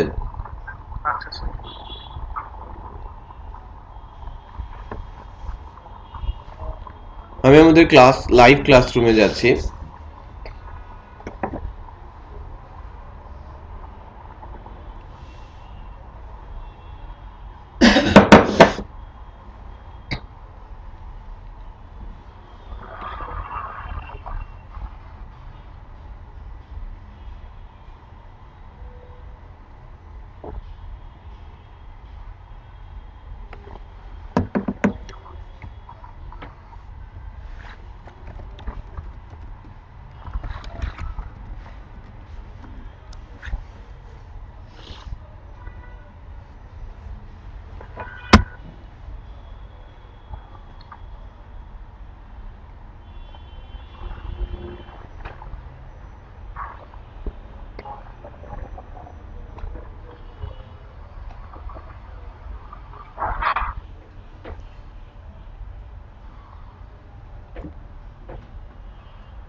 আমাদের ক্লাসরুমটা লোড হতে একটু সময় নিচ্ছে।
যারা আমার ক্লাসরুমে জয়েন করবে তাকে তার মেশিন পর্যন্ত আমি অ্যাক্সেস করতে পারি,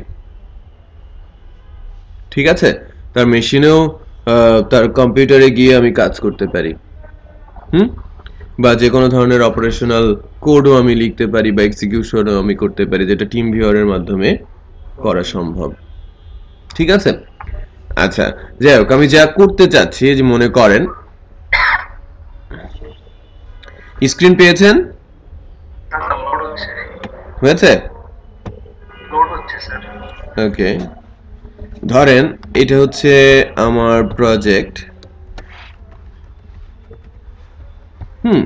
এটা আমার প্রজেক্ট, আর এই প্রজেক্টটাতে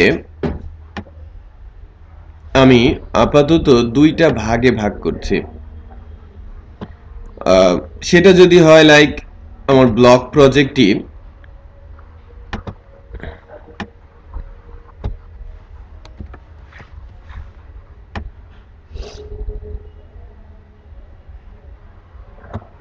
ব্লক প্রজেক্ট, হ্যাঁ, তাহলে এটাকে আমরা প্রাথমিকভাবে দুইটা ভাগে ভাগ করি, তাই না? সো আমি প্রথম ভাগটাকে বলছি ফ্রন্ট এন্ড,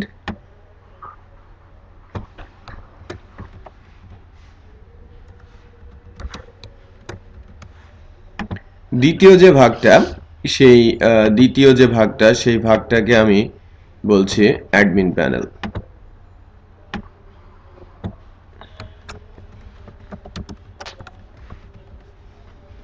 তাহলে কি কি হবে? ব্লক প্রজেক্টে এটা হচ্ছে আমার ফ্রন্ট এন্ড, আর এটা হচ্ছে আমার অ্যাডমিন প্যানেল। এখন ফ্রন্ট এন্ডেও তো অনেক কাজ, আবার অ্যাডমিন প্যানেলেও কিন্তু অনেক কাজ। সেলাইক আমি যদি একটা ছোট্ট ব্লক সাইট, ব্লক সম্পর্কে তো আপনাদের ধারণা আছে, কে একজন কিছু লিখে ওই লিখার উপরে কমেন্টস করা হয়, রাইট?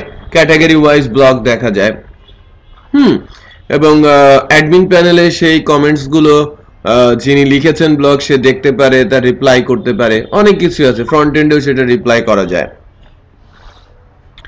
তো এই জায়গাগুলো থেকে আমি যদি বলি ব্লক সাইট, এটা হয়তো ব্লক সাইটের জন্য দুইটা class it's quite okay. Block সাইটের জন্য আমার দুইটা ক্লাস থাকবে, সেটা ঠিক আছে। বাট যদি এই প্রজেক্টটা এই ব্লগের চাইতে যদি আর একটু উন্নত ভার্সন বলি, নিউজ পেপার, তাহলে কিন্তু সেটা ওকে না। বা আমি যদি বলি যে আমার ব্লগের লেয়ার আছে, ব্লগ কিন্তু কয়েক রকমের হয়। সিঙ্গেল লেয়ার ব্লগ আছে, মাল্টি লেয়ার ব্লগ আছে। সিঙ্গেল লেয়ার ব্লগ কি, মাল্টি লেয়ার ব্লগ কি? আপনারা হয়তো অনেক জনপ্রিয় লোকজন আছে না, এখন তো বাংলাদেশের ক্ষেত্রে বাংলাদেশিরা পরনির্ভরশীল, মানে আমরা পরনির্ভরশীল। সে যদি কেউ যার উপরে নির্ভরশীল, সে যদি আমাকে নির্ভরশীলতা না দেয়, আমরা শেষ। আর যারা উন্নত দেশ, তারা নিজের উপরে নির্ভরশীল। ফর এক্সাম্পল, আমি অত্যন্ত বড় মাপের একজন সেলিব্রিটি, লেখালেখি করি যার মাধ্যমে আমি সেলিব্রিটি, কোন একটা প্ল্যাটফর্মে আমি লিখি যার মাধ্যমে আমি সেলিব্রিটি। প্ল্যাটফর্মে লিখে আপনি সেলিব্রিটি, লাইক এখনকার দিনে অনেকেই আছে ফেসবুক সেলিব্রিটি। আমি কিন্তু খারাপ সেন্সে বলছি না, প্রচুর ইনকাম করছে তারা, এবং প্রচুর ফলোয়ার তার কাছে আছে। সে হয়তো ভালো কাজ করছে, অনেক লেখালেখি করে, ভালো কাজেই লেখালেখি করে, বাট কোথায় করে? তার সম্পত্তি, অন্যের সম্পদ, রাইট? সে যদি ওই লেখাটাই তার নিজের কোথাও লিখতো, ফেসবুকে শেয়ার করতো, ইটস ওকে। ফেসবুক যদি কখনো বন্ধ হয়ে যায়, তার লেখাটা তো এক জায়গায় আছে। বাট এখন যদি ফেসবুক বন্ধ হয়ে যায়, তার লেখাই কোথায়? তার সেলিব্রিটি যে ফলোয়ারের সংখ্যা, সেটা কোথায়? সে কার উপরে ডিপেন্ডেন্ট? বাংলাদেশে মিনিমাম 5000 সিইওস আছে যে ফেসবুকে। আমি তো কমই বললাম, আমি দেখেছি হয়তো 5000 সিইও। একটা করে ই কমার্স পেজ, ওয়েবসাইট নেই, ই কমার্সের পেজ আছে, তারা সিইও, ওয়ার্ক এট ফেসবুক। পেজের ওনার প্রোডাক্ট সেল করে, ফেসবুক যদি বন্ধ হয়ে যায়, তার সেলিং বন্ধ, তার খাওয়া বন্ধ।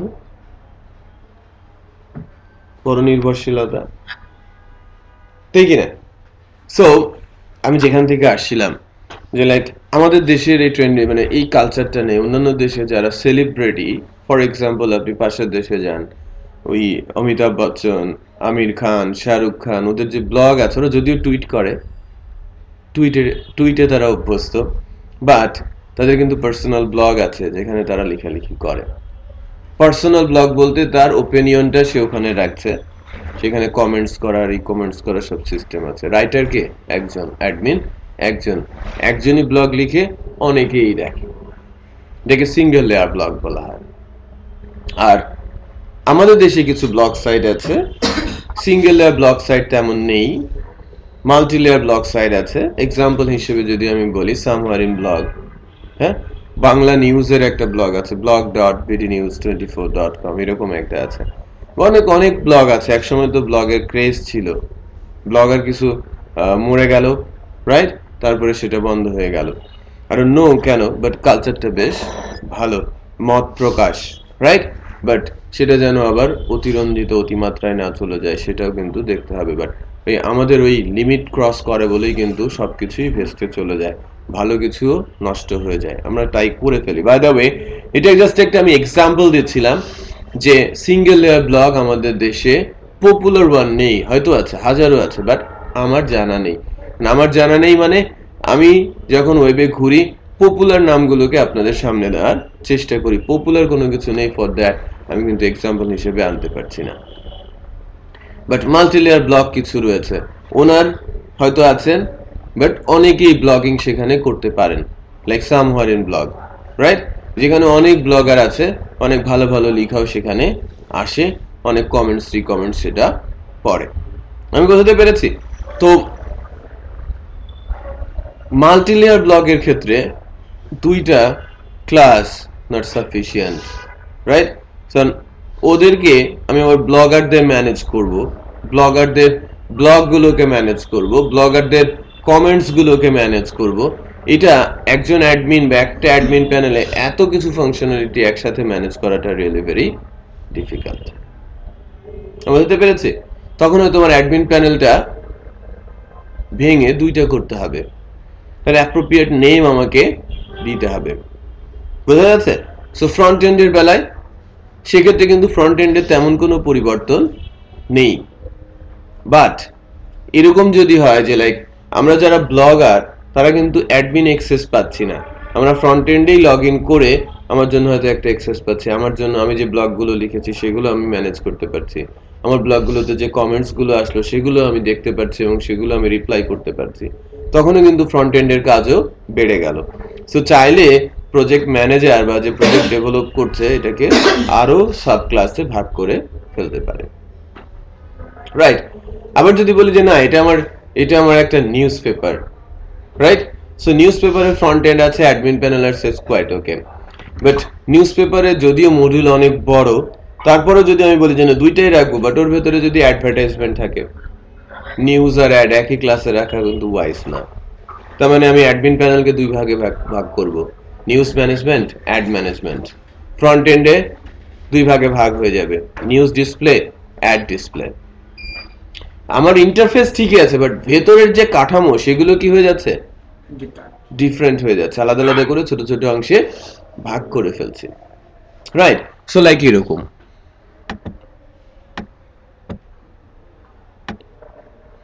এখানে দুইটা ভাগ করলাম, এখানে আমি দুইটা ভাগ করলাম,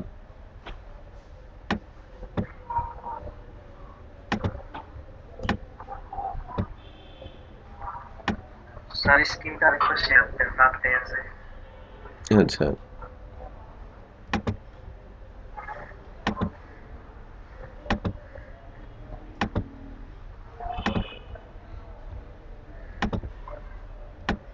হ্যাঁ দিয়েছি, একটু দেখেন। আমি সাব ক্লাসগুলো করছি, যে লাইক এর একটা আমার নাম আছে, এখানে একটা নাম আমি দিচ্ছি, সে লাইক নিউজ ম্যানেজমেন্ট, অথবা এটাকে আমি যদি ব্লগ ম্যানেজমেন্ট, এটাকে অ্যাড ম্যানেজমেন্ট বলি। যে ব্লগ আমার পপুলার ব্লগ সাইট, এখানে অ্যাডভার্টাইজমেন্ট দেয়, অনেক ব্লগ সাইটেই মাঝে মাঝে অ্যাড আসে না, সে অ্যাডভার্টাইজমেন্ট দেয়। অ্যাডমিন প্যানেলে কি হবে, এটা ব্লগ ম্যানেজমেন্ট, এটা ফ্রন্ট এন্ডে ব্লগ ডিসপ্লে থাকবে, এটা অ্যাড ডিসপ্লে থাকবে, এটা ব্লগ ম্যানেজমেন্ট থাকবে, এটা অ্যাড ম্যানেজমেন্ট থাকবে। সো আমি চাইলে সেটাকে ছোট ছোট অংশে ভাগ করে ফেলতে পারি। আর আমি যদি যখন প্রোগ্রামিং করতে যাব সেই ক্ষেত্রে এখানে ক্লাস কতগুলো হবে, ওগুলো স্ট্রাকচার করে বানাতে হবে, যার কাজ যেখানে সেখানে রাখতে হবে, রাইট? সেই অনুযায়ী এখানে ক্লাস হবে 1টা 2টা 3টা 4টা 5টা 6টা ক্লাস। বুঝতে পেরেছি? সো এই দুটো আবার কি এর চাইল্ড ক্লাস, এই দুটো আবার এর চাইল্ড ক্লাস, রাইট? এখন ক্লাসের ভেতরে কি থাকে? ক্লাসের ভেতরে থাকে number of methods and properties বলা হয়। মেথড কি, প্রপার্টিজ কি? সামথিং লাইক, হ্যাঁ। সো ভেরিয়েবল এবং ফাংশন, ভেরিয়েবল স্পেসিফিক ভাবে যদি ভেরিয়েবল বলি সেটা বললে ভুল হবে। ভেরিয়েবল হতে পারে, অ্যারে হতে পারে, অবজেক্ট হতে পারে, আর ফাংশন ইটস ওকে, হ্যাঁ। অবজেক্ট ওরিয়েন্টেড এর ভাষায় এটাকে মেথড বলে। ফাংশনকে ক্লাসের মধ্যে নিলে সেটা হয়ে যায় কি মেথড। মেথড কি? ফাংশনের কাজ কি? একটা টাস্ক সম্পন্ন করবে, এটাই তো আমরা জানি। সেটা কিন্তু প্রিরিকুইজিট যে ফাংশন কি করে, একটা করে টাস্ক সম্পন্ন করে, তাই কি না? একটা ফাংশনের কাজ কি? একটা টাস্ক সম্পন্ন করা। ফাংশন কমপ্লিট হবে কখন? যখন সে কমপ্লিট টাস্ক এক্সিকিউট করবে। আমি এলোমেলো কিছু একটা করলাম, সেটা ফাংশন হতে পারে না, রাইট? যাদের নলেজ বা পিএইচপি সম্পর্কে বা প্রোগ্রামিং ল্যাঙ্গুয়েজ সম্পর্কে ধারণা আছে, ফাংশন কি? এটা একটা স্ট্রাকচার যা একটা নির্দিষ্ট আউটপুট দেবে এবং যাকে আমরা বারবার ইউজ করতে পারবো, তাকে কি বলবো? ফাংশন। সো নির্দিষ্ট আউটপুট দেবে, জোর করে বলা হচ্ছে। আমি একটা ছোট্ট এক্সাম্পল যদি দেই, এক্সিট। পিএইচপি তে এক্সিট ফাংশন যদি কল করি, এর কাজ কি? কম্পাইলারকে থামিয়ে দেওয়া। আমি বুঝতে পেরেছি? কম্পাইলারকে থামিয়ে দেওয়া।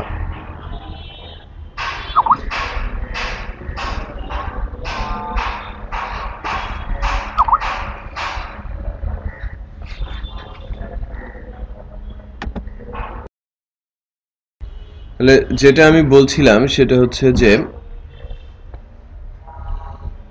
যে ফাংশন সম্পর্কে ধারণা দিচ্ছিলাম, তাই না? যে আমরা সবাই জানি যে এক্সিট ফাংশনটার কাজ কি? থামিয়ে দেওয়া। কম্পাইলারকে থামিয়ে সে নির্দিষ্ট একটা টাস্ক করে। তার মানে আমি যদি নিজেরাও কোনো ফাংশন ডেভেলপ করি, সেই ফাংশনেরও একটা নির্দিষ্ট টাস্ক থাকবে। আর এই টাস্ক ওরিয়েন্টেড মেথড গুলো থাকবে কার মধ্যে? ক্লাসের আন্ডারে, তাই কি না? Just a minute. Hello,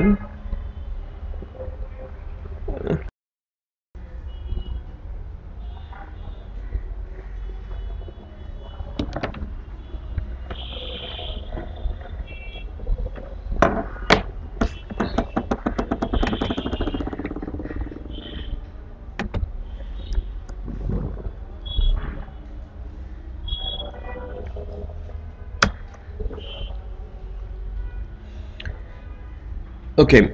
so যা বলছিলাম যে এই প্রত্যেকটা ক্লাসের মধ্যে আবার কি থাকবে? টাস্ক থাকবে, তাই না? সো প্রত্যেকটা টাস্ক সম্পন্ন হবে কার মাধ্যমে?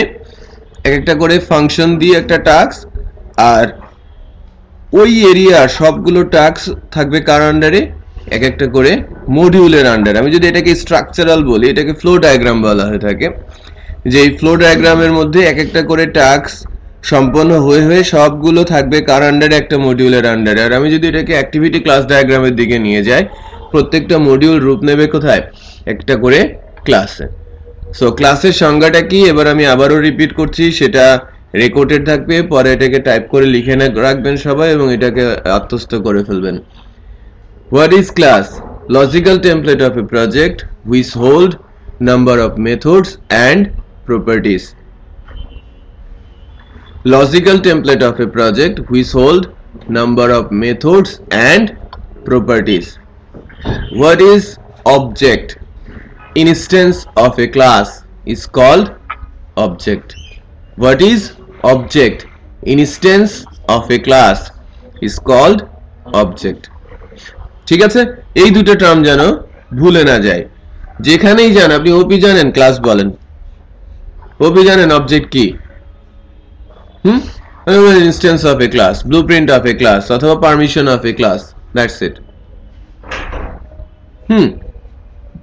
আচ্ছা, এরপরে আসি স্ট্রাকচারে। আমি একটা ফোল্ডার বানাই,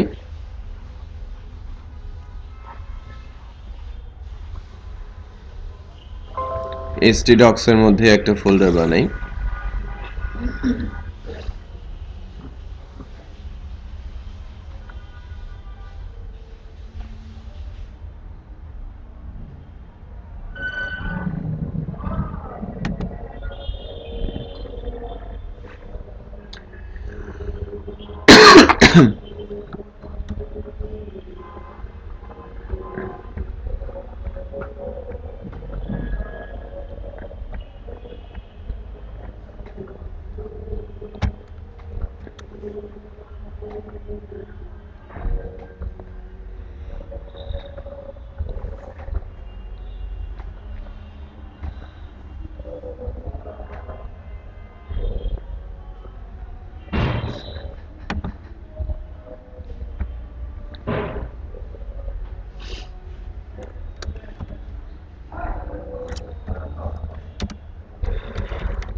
যখন PHP তে কোনো প্রজেক্ট বানাবেন একটা জিনিস খেয়াল রাখবেন ক্যাপিটাল লেটার ইউজ না করাই ভালো এবং প্রজেক্টের নামের মধ্যে কোনো গ্যাপ থাকবে না সো এটাকে আমি পরিবর্তন করলাম প্রথমে আমি ভুল লিখেছিলাম এখন আমি শুদ্ধ করে লিখলাম তারপরে আমি এটাকে নেটবিনসে নিয়ে নিয়েছি যাতে অ্যাজ এ প্রজেক্টের ভেতরে কয়েকদিন ধরে আমি কোড লিখতে পারি লাইক নেক্সট 2-3 days ওকে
ওকে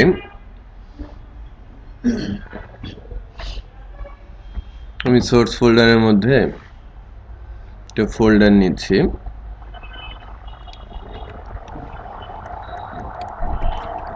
day01 আমি ব্রাউজারে গিয়ে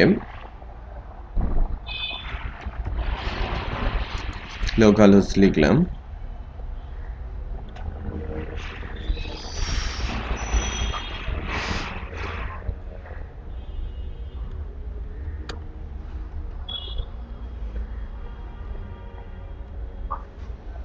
ये बैच 11 আসলো আমার ডে 01 আছে ওকে গুড এন্ড ডে 1 এর মধ্যে আমি দুইটা ফাইল করব হ্যাঁ একটা ভিউ ফাইল করব view.php ভিউ যেটা ইন্টারফেস ঠিক আছে আর একটা ক্লাস ফাইল ঠিক আছে both are php ফাইল আর PHP ফাইলের এক্সটেনশন .php হয় আমরা জানি ভিউ ফাইল যেগুলো ইন্টারফেস ফাইল সেই ফাইলগুলো কম্বাইন্ড হয় স্ক্রিপ্টিং হয় যদিও PHP ফাইল সব PHP ফাইলের মধ্যে স্ক্রিপ্টিং করা যায় HTML CSS JavaScript PHP একসাথে লেখা যায় এজন্য এটা কি স্ক্রিপ্টিং হ্যাঁ JavaScript আমাদের লিখতে না আসলে কাজ করে না আপনি PHP ফাইলের মধ্যে সবই লিখতে পারবেন হ্যাঁ PHP ফাইলের মধ্যে আমি JavaScript লিখতে পারি তো তো ভিউ ফাইল যেগুলো বলা হয় যে ইন্টারফেস ওরিয়েন্টেড ফাইল মনে করেন যে কোন একটা নিউজপেপার দেখছেন যে নিউজপেপারটা লোড হয়ে আসতে কিন্তু অনেকগুলো ফাইল এক্সিকিউট হয়ে আসতে হয় যদি সে র প্রোগ্রামিং করেও করে এবং সেখানে ফ্রেমওয়ার্ক ইউজ না করে অবজেক্ট ওরিয়েন্টেড করে সো ডেফিনেটলি হোম পেজটা লোড হওয়ার জন্য তার ক্লাস ফাইলটা ক্লাসের ভেতরকার ফাংশনটা এবং যে পেজটা হোম পেজের জন্য আউটপুট তৈরি করছে সেই ভিউ ফাইলটা এক্সিকিউট হবে। বুঝতে পেরেছি? সো যদি টপ ডাউন হয় যে ভিউ লোড হওয়ার সময় পিএসপির কোনো একটা ফাংশন কল হবে, অথবা ভিউ লোড হওয়ার সময় সেখানে একটা ক্লাস লোড হবে, ক্লাসের ভেতরকার ফাংশন লোড হবে, সেই ফাংশন ডেটাবেসকে কানেক্ট করবে, ডেটাবেস থেকে ডাটা তুলে নিয়ে আসবে, ডাটা তুলে আনার জন্য ভিন্ন আরেকটা ক্লাসের সাথে কানেক্টেড হবে, দেন ফেরত আসবে কি ওই পার্টিকুলার ক্লাসে, ক্লাস আবার ডাটা রিটার্ন করবে কার কাছে? ভিউ এর কাছে। অনেক কিছু স্ট্রাকচারালি কিন্তু হতে পারে। তো দেলোয়ার মার্কারটা দাও তো। দেলোয়ার আসে না, ঘুমাই গেছে।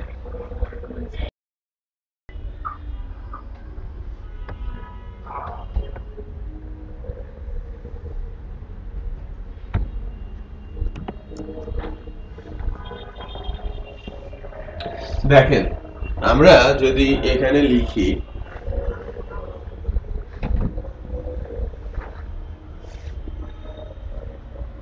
taratraining.com, একটা পেজ আমাদের সামনে আসে না? একটা পেজ তো আমার সামনে আসে, বাট এই পেজটা লোড হয়ে কোনো কিছু যখন আমাদের সামনে তুলে ধরবে তখন তার বিহাইন্ডে অনেক কাজ হয়, ঠিক আছে? সো এখানে কয়েকটা স্তর আছে।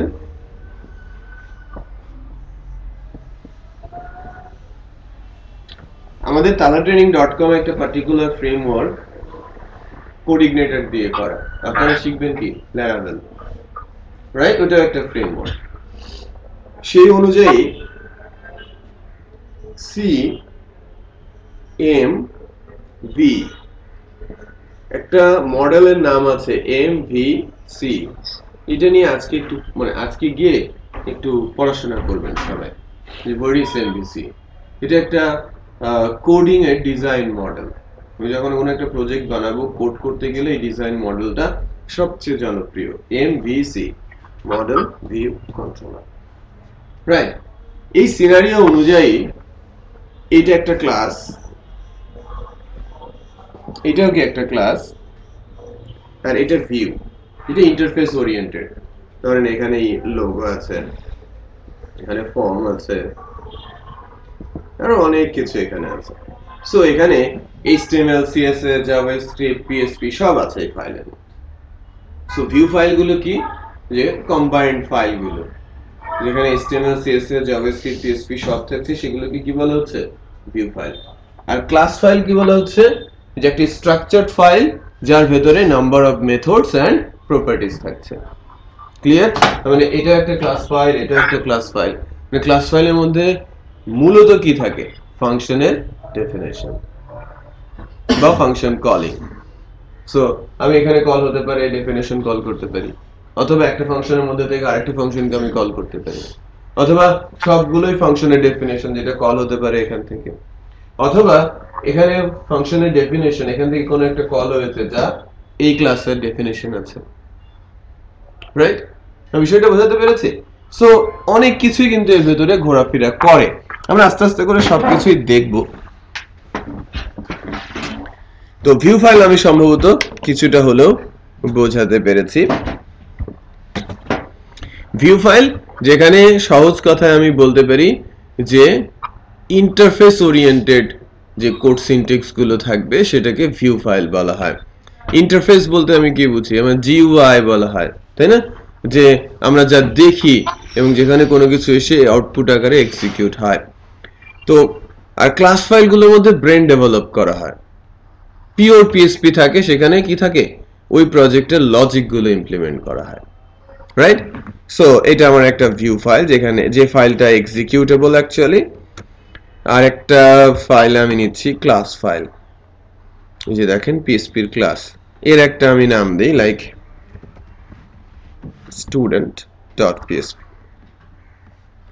দেখেছেন এখানে অনেক কিছু কিন্তু পরিবর্তন, আমি কোডগুলো মুছে দিচ্ছি শুরুতে। এই ফাইলটা কিন্তু একদম ব্ল্যাঙ্ক এসেছিল, বাট এই ফাইলটা কিন্তু ব্ল্যাঙ্ক আসে নাই, সিনট্যাক্স আসে ক্লাস, তারপরে ফাইলের নামে একটা নাম বসিয়ে দিয়েছি স্টুডেন্ট। বেসিক্যালি এটা একটা ক্লাস, স্ট্যান্ডার্ড প্র্যাকটিস অনুযায়ী এসটা ক্যাপিটাল হবে, মানে ক্লাসের নামের প্রথম অক্ষরটা কি হবে, ক্যাপিটাল হবে। তাহলে ফাইল নেম এবং ক্লাসের নাম কি সেম হতে হয়, এটা স্ট্যান্ডার্ড রুলস না। জাভাতে রুলস, সি শার্পের রুলস, সি প্লাস প্লাসের রুলস, বাট এখানে সেটা রুলস না, পিএসপিতে সেটা রুলস না। তো এটা একটা ক্লাসের স্ট্রাকচার, সেই স্ট্রাকচারের মধ্যে কি থাকবে, নাম্বার অফ মেথডস। বুঝতে পেরেছি? এই স্ট্রাকচারের মধ্যে থাকবে নাম্বার অফ মেথডস। সো আমরা এই সিম্পল মেথড গুলো নিয়ে কাজ করছি। সো আমি টার্গেট করব যে ছোট্ট একটা জিনিস আজকের দিনের জন্য, এখান থেকে আমি একটা ক্লাসের ফাংশনকে কল করতে চাচ্ছি। সো আমাকে বেশ কিছু কাজ এখানে করতে হবে। সো প্রথমত ক্লাসের ভেতরে কি থাকতে হবে, অ্যাটলিস্ট ফাংশনের ডেফিনেশন থাকতে হবে, রাইট? আমি ছোট ছোট দুটো ফাংশনের ডেফিনেশন দেই, ঠিক আছে? Function add,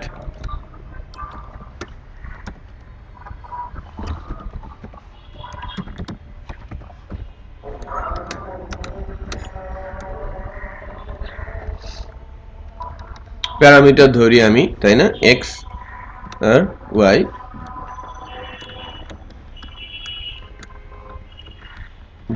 $z equal $x plus $y equal $z।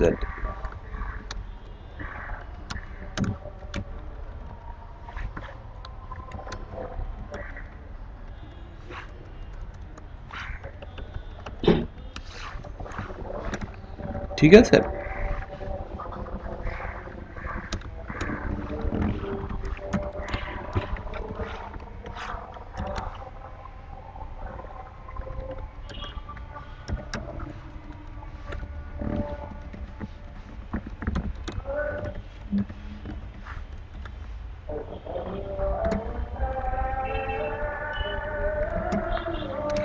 ঠিক আছে, একটাতে বললাম অ্যাডিশন রেজাল্ট, আরেকটাকে বললাম সাবট্রাকশন রেজাল্ট।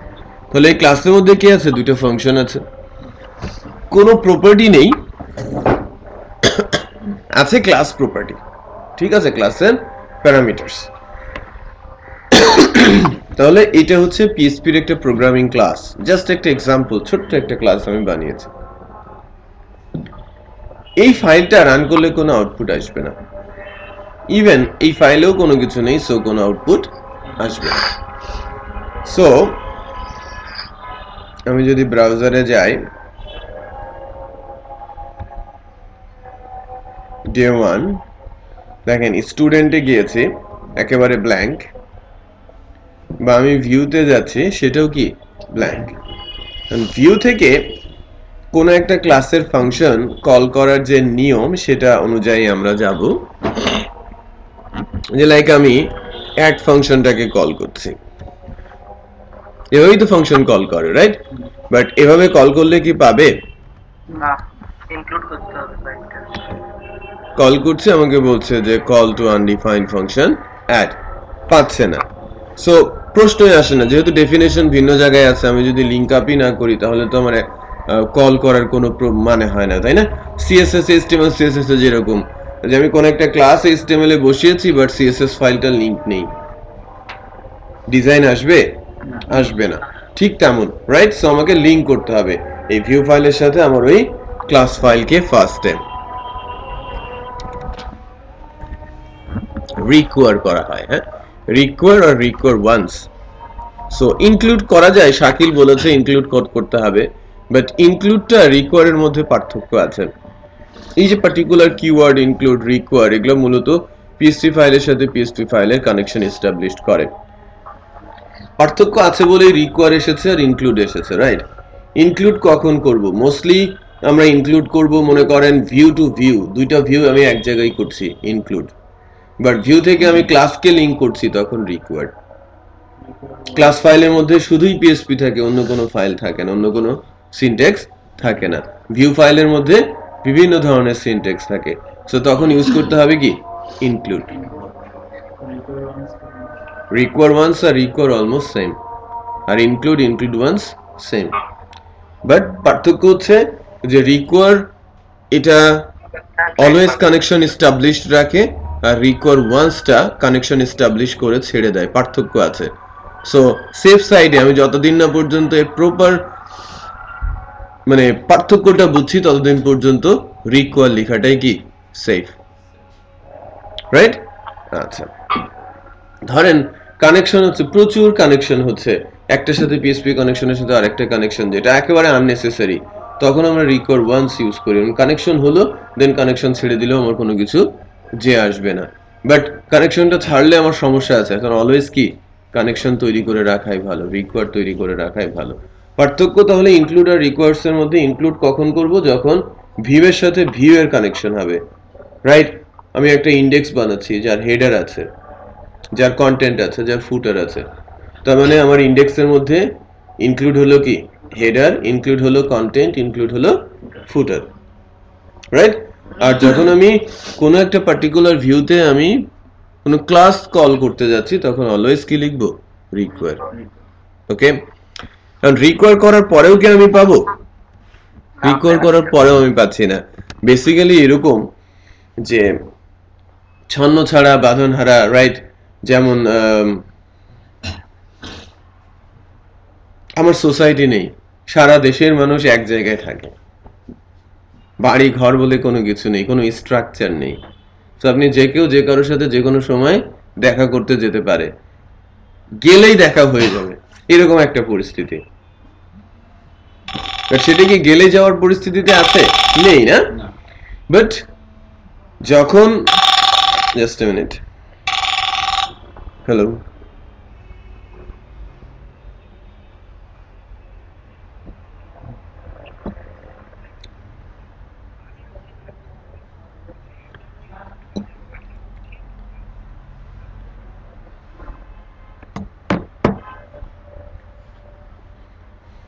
যা বলছিলাম যে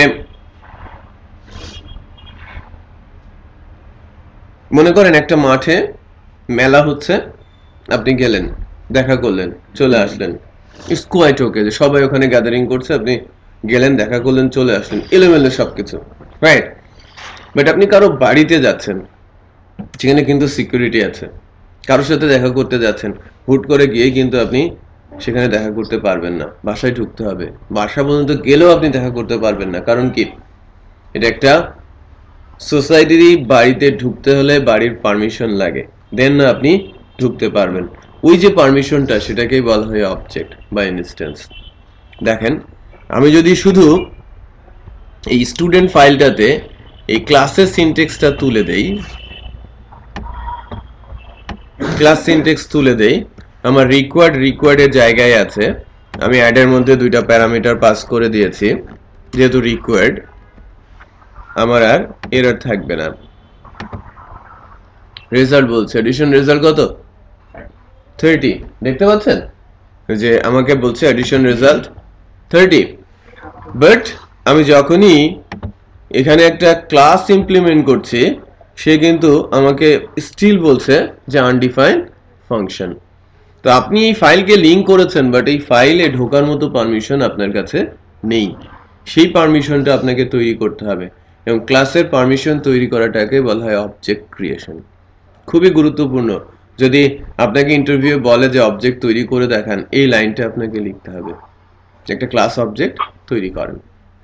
মানে আপনাকে আগে এক্সাম্পল একটা ক্লাস লিখতে হবে, দেন ওই ক্লাসের অবজেক্ট তৈরি করার জন্য ওই ফাইলটাকে লিঙ্ক করতে হবে, দেন অবজেক্ট বানাতে হবে, 3টা লাইন লিখতে হবে। দেখেন আমি কিভাবে একটা ক্লাসের অবজেক্ট তৈরি করছি। প্রথম শর্ত রিকোয়ার্ড হতে হবে, রাইট? দ্বিতীয় শর্ত অবজেক্টটা বানাতে হবে, এটাকে ইনস্ট্যান্স বলে, লাইক obj, এটা যে কোনো নাম হতে পারে, ভেরিয়েবলের মতোই, নিউ দেন ক্লাস নেম,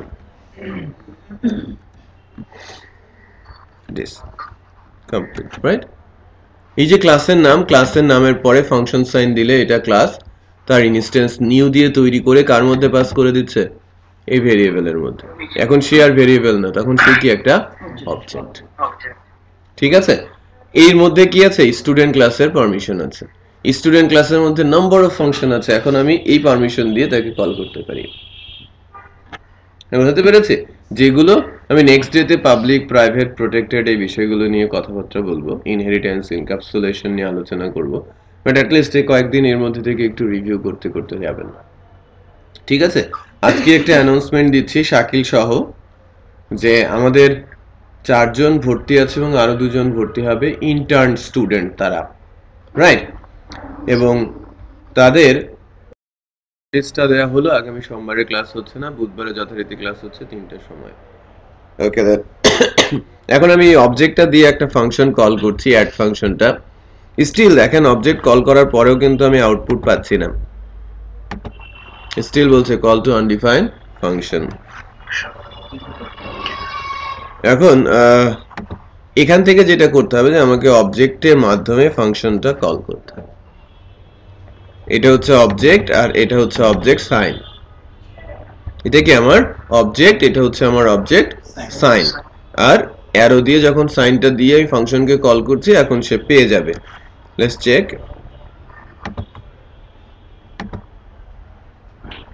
কিন্তু পেয়ে গেছে, মানে এখন থেকে ওই ক্লাসে যত ফাংশনকে আমি কল করব তো সব এই অবজেক্টের মাধ্যমে পারমিশন দিয়ে দিয়ে।